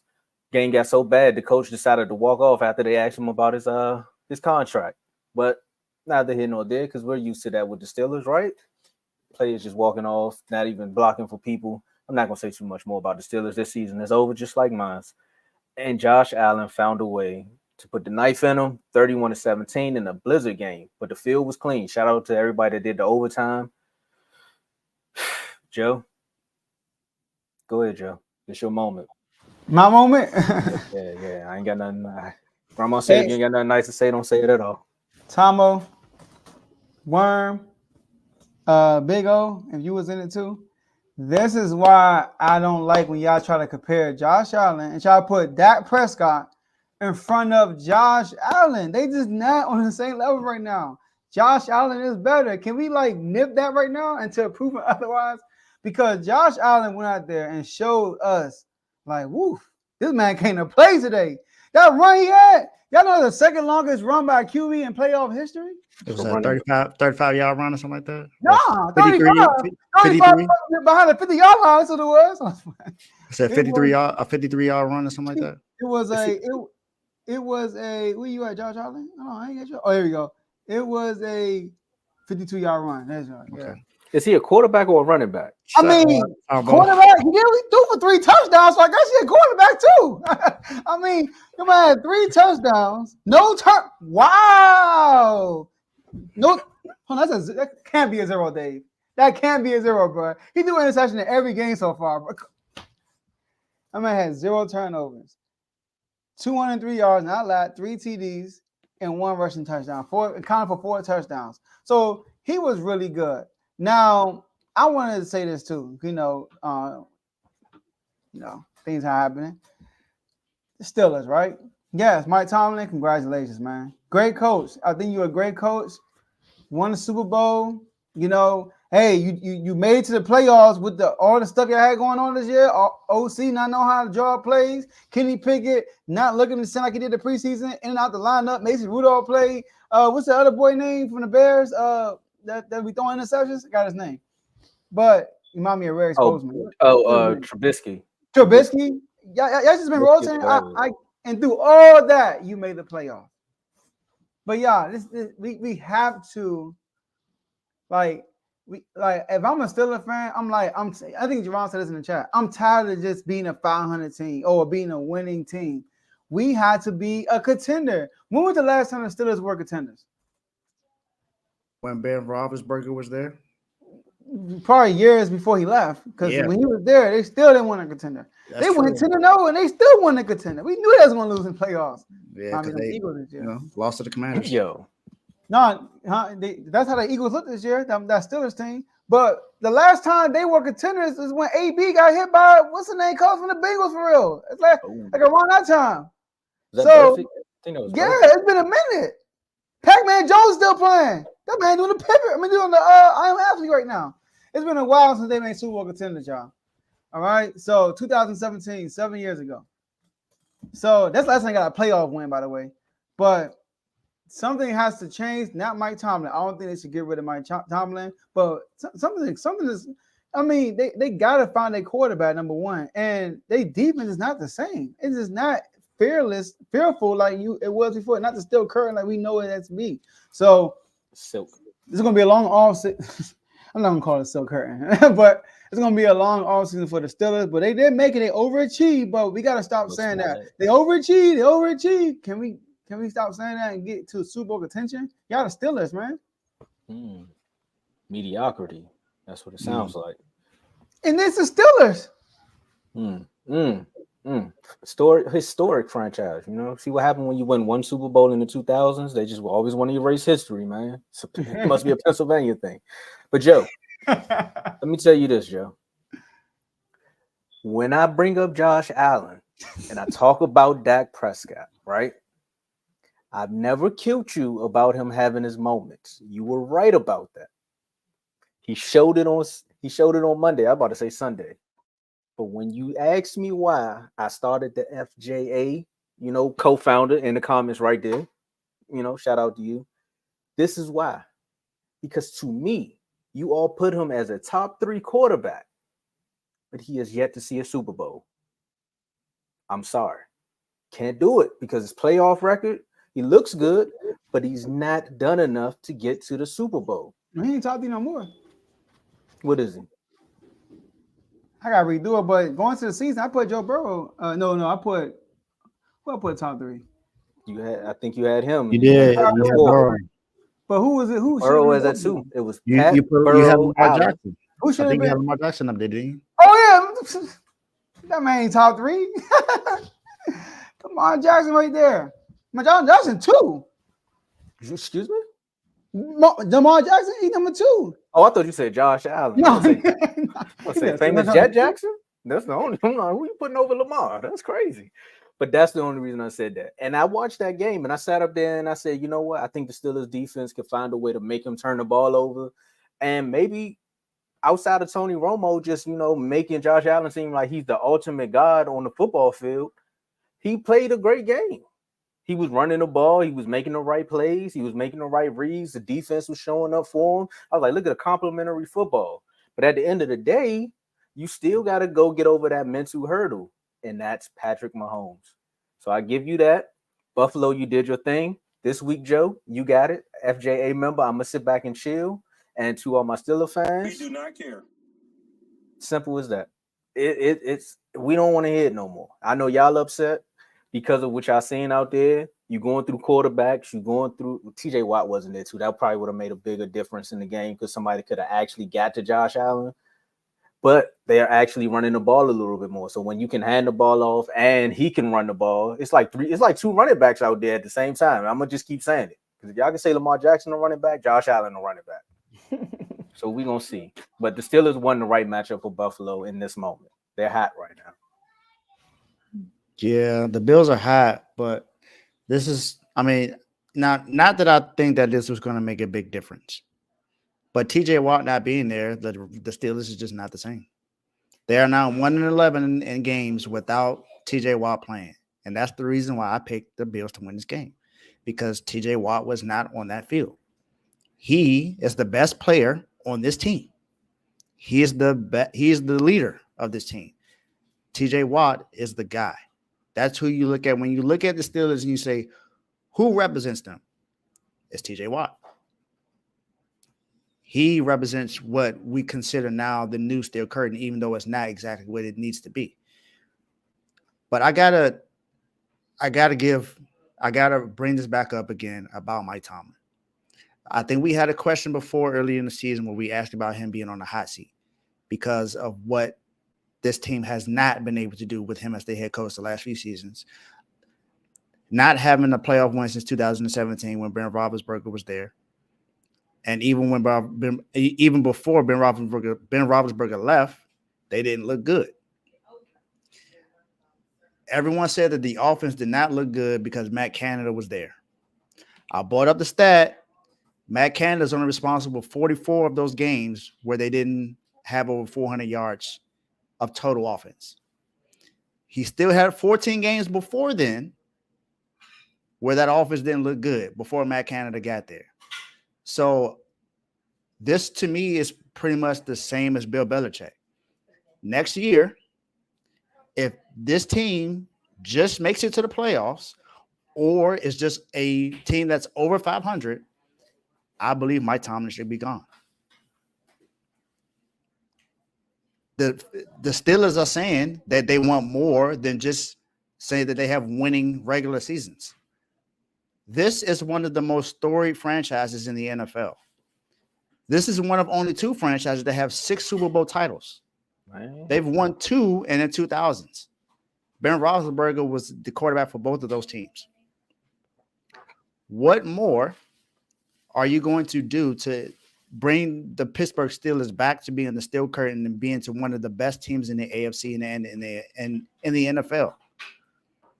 You have not drafted a quarterback of the future yet because we can't say Kenny Pickett is the quarterback of the future because right now Mason Rudolph is playing better than Kenny Pickett did in this offense. With George Pickens out there and Deontay Johnson and Calvin Austin, this team just looks better with Mason Rudolph right now than Kenny Pickett. Now, Kenny Pickett was hurt. You know, there were some things that were just not going well, but even before even before he got hurt, he was not playing well. I think he has one game where he threw multiple touchdowns this year. Mason Rudolph already has 3 or 4 of those, and he's played in less games this year. Hey Dave, real quick to add on to the stat you said. They won a Super Bowl. Last Super Bowl was in 2010. Since 2010, they won 3 playoff games. We killed Dak. How many playoff games Dak won? 2. We killed Dak. The whole team hasn't won more than 3 since 2010. And this is the Steelers we talking about. Yes. This ain't the Commanders. This ain't the daggone who else? This ain't the Browns. We talking about the Steelers. Yes. This like I said, when you look at the NFL, there are just certain teams you look at because of the history of the NFL. You look at what now it's added, you look at the Patriots because they won 6 Super Bowl titles. You look at the Cowboys because they won 5 Super Bowl titles. You look at the Steelers because they won 6. And you look at the 49ers because they won 5. Those are the 4. When you look at the NFL, you look at those 4 teams. Those are the 4-story franchises because they've won. Green Bay. Green Bay, yes. Green Bay too. Green Bay too, yes. And because you look at those teams, it's like this franchise is known for winning. Winning is winning championships. I want everyone to understand that winning is winning championships, not just getting to the playoffs, not just getting to the NFC Championship game. Winning Super Bowl titles is considered winning in the NFL. If your team is not winning Super Bowl titles, you're not a winning franchise. That's just what it is. Now we have some teams we have some teams that are expansion teams that have done well, like the Ravens, who have 2 and they haven't been in the league that long, which is really good. But we have other teams that have been in the NFL for hundreds of years, 50 years, 60 years, and they only have 1 or none. The Steelers are a team that has won 6, and they look like a team that hasn't won anything. Mike Tomlin is the head of that. He's the one who hired Matt Canada. He's the one who waited too long to get rid of Matt Canada when he was the issue. He's the one who in the end drafted Kenny Pickett. He drafts these receivers who have issues with their attitude. You had Juju Smith-Schuster who couldn't stop being on TikTok. You had Chase Claypool who thought he was one of the best receivers in the league, and now he's bouncing around the league every single time. You had Antonio Brown who had his issues, and now you have George Pickens who they've had questions about him the entire season, and he's just a rookie. This Antonio is his first Holmes year. too, right?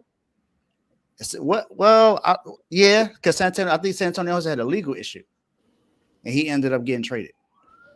Martavis Bryant too. I'm sorry, that's the list. The list. There's so many things that comes with the Pittsburgh Steelers, and Mike Tomlin his name is there because he's been the head coach for this team. He's allowing too much of this stuff to go on, and for his team to be mediocre the last few seasons. You are the head coach of the Pittsburgh Steelers. You're not the head coach of the Cardinals. You're not the head coach of the the Browns, even though the Browns have played better this year, but we know the Browns aren't known for winning. You're not the head coach. The Jaguars, the Titans. You're not the head. You're head coach of the Steelers. One of only 2 teams with 6 Super Bowl championships. You cannot, as a head coach, go into a season and just be okay with just winning regular season games.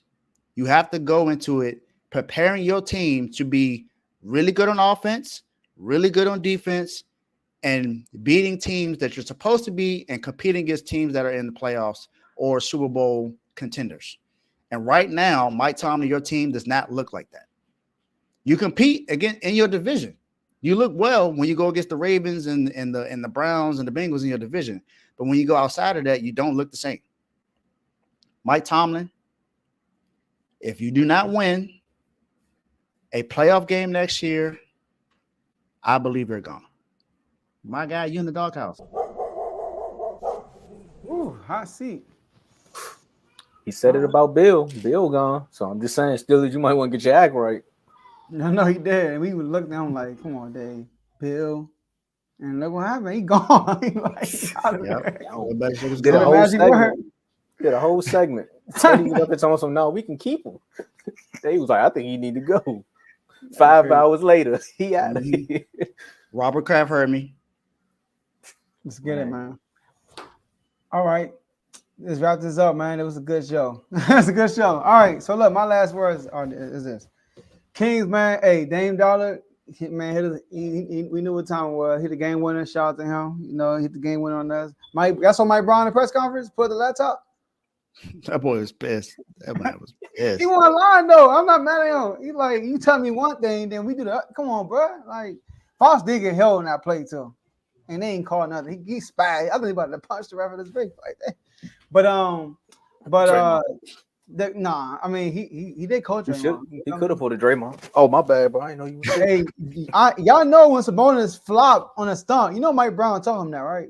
We knew Draymond was going to do something wild. So we played into this game, by the way.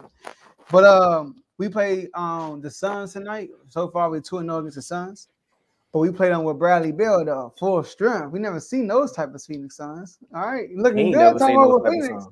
He looking good with Phoenix, man. I'm not gonna lie. So we play on tonight at 9:00 Eastern time. Tell them keep it up. Hey, I'm not. You know, I'm in the West, so don't keep it up. All right. Pause. Anyways, shout out to the Commanders. Our new GM, Adam Peters, had a press conference today. I listened to it. Very, very good press conference. I'm feeling good right now. But yeah, hashtag swiper season. Like the beam, man. Shout out to everybody on the network. Oh, shout out to Coach. Coach sent me a text today, and he said, "Hey Joe, FFC is back starting tomorrow." All right, so he's coming back tomorrow. He's gonna do one episode a week, talking about the playoffs and stuff. So look out for FFC tomorrow. I can't wait. I gotta see what he's gonna say about everybody that took a L. Oh my gosh! I tell you this, if Coach say something Peters, about Dak. You said, no, Thomas, say it again, Thomas. I said, if Coach say something about Dak, I might have to jump through the screen. Oh yeah, you got to. Even MIA all regular season. Hey, Dave, be in the comments about the Texans too. Be in the comments about the Texans. Oh, I am. I'm definitely gonna be in the comments about the Texans and for Dave, sure. What'd you say about Adam Peters? San Francisco Tires. Oh yeah, I'll take it. I mean, y'all got some Commanders ties over there. I'm just saying. Hey, thank you. The whole organization. Look, we giving y'all the gift that y'all gave us. So hey, I hope it's the same return, a little bit more though, a little bit more with an extra win at the end. Extra win at the end of the day. All right. I got you. For me, shout out to University of Miami. We finally got a quarterback. Thank you, goodness. Thank you. I told Carl. Nah, heck no. I'm glad he gone. Bye. I heard he's gonna be a Heisman. I mean, ACC Player of the Year. That's what I heard he was gonna be. Did you hear me say that? I remember that. I remember that on CCC. Somebody said that. Did you hear me say that? Was I said Drake May? He said him. Van Dyke. That wasn't me. So I never liked. Okay. The former quarterback. That's what's but shout out to Cam Ward, man. I'm deleting that. Welcome to Miami. excited about what you're going to do with this team. We were missing a quarterback. We finally got one. So let's see what we're going to do with that. Shout out to Mario Cristobal because, at first he was going to go be in the draft. He actually he did whatever he had to do to make sure that he didn't go in the draft, and now he's going to be back for another season at least at Miami. Shout out to Jimmy Butler. Got a return last night in the game where we were down by as much as 16 points, and we actually won that game in overtime. So shout out to you. Hopefully Jaime Jaquez gets well soon because I think he had a groin injury in the game before. So hopefully he gets better. And then I'm excited about everything that's going on in San Francisco. We got a game this weekend. Let's stay focused and let's win the first game. Let me make this quick. Dave, you wasn't here for this episode, but I think I said it. I said, Cowboys, I need y'all to keep winning in the playoffs so I wouldn't have to force to be watched the Wizards. You know what I'm saying? Y'all forcing me to watch the Wizards. Thanks a lot. Just all you had to do was just win one more game. Like, give me one more weekend. You know what I mean? Now, you can play it all you want. It's all good. It's all good. I was gonna play this because now you're done. It's over. You going to Taco Bell and all that. So now I gotta watch the Wizards. I gotta watch Bradley Beal do his thing in Phoenix because now he want to get healthy. Look at the universe. It's just all it's like the Avalanche when y'all get y'all turnovers. It's all here now. Anywho,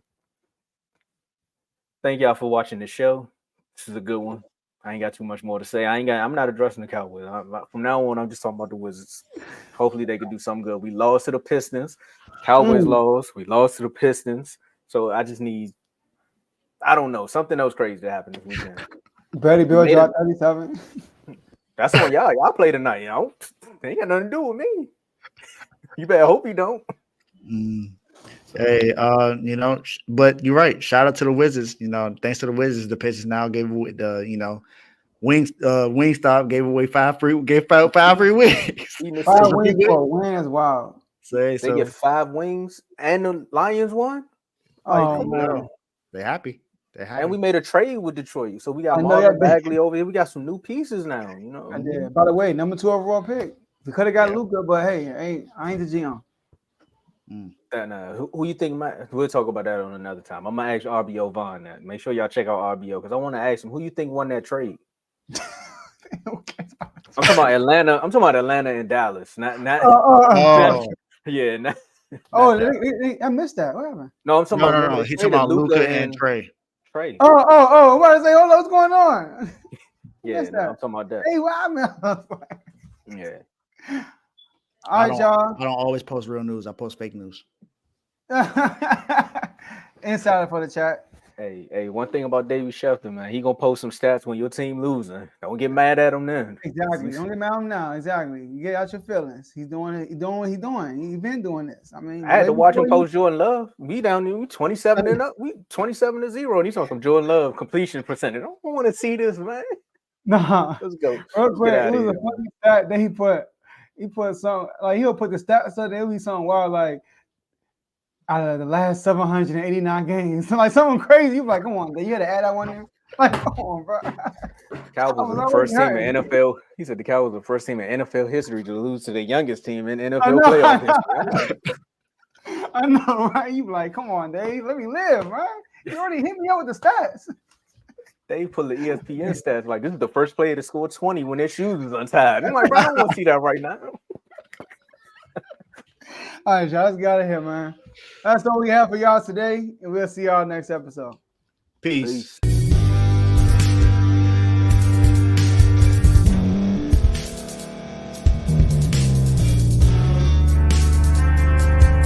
Thank you for staying to the end. If you're watching this on YouTube, please like this video, subscribe, and also hit that notification button so you can be notified next time we put out a video. If you're listening on any podcast platform, subscribe and hit that notification button, y'all, so you can be notified we put out another podcast audio. And last but not least, hit that share button. No matter what you're listening to or watching it, hit that share button and send it to somebody that you know that would love to watch this episode you just listened to. So once again, thank you for staying to the end, and we'll see y'all at the next episode.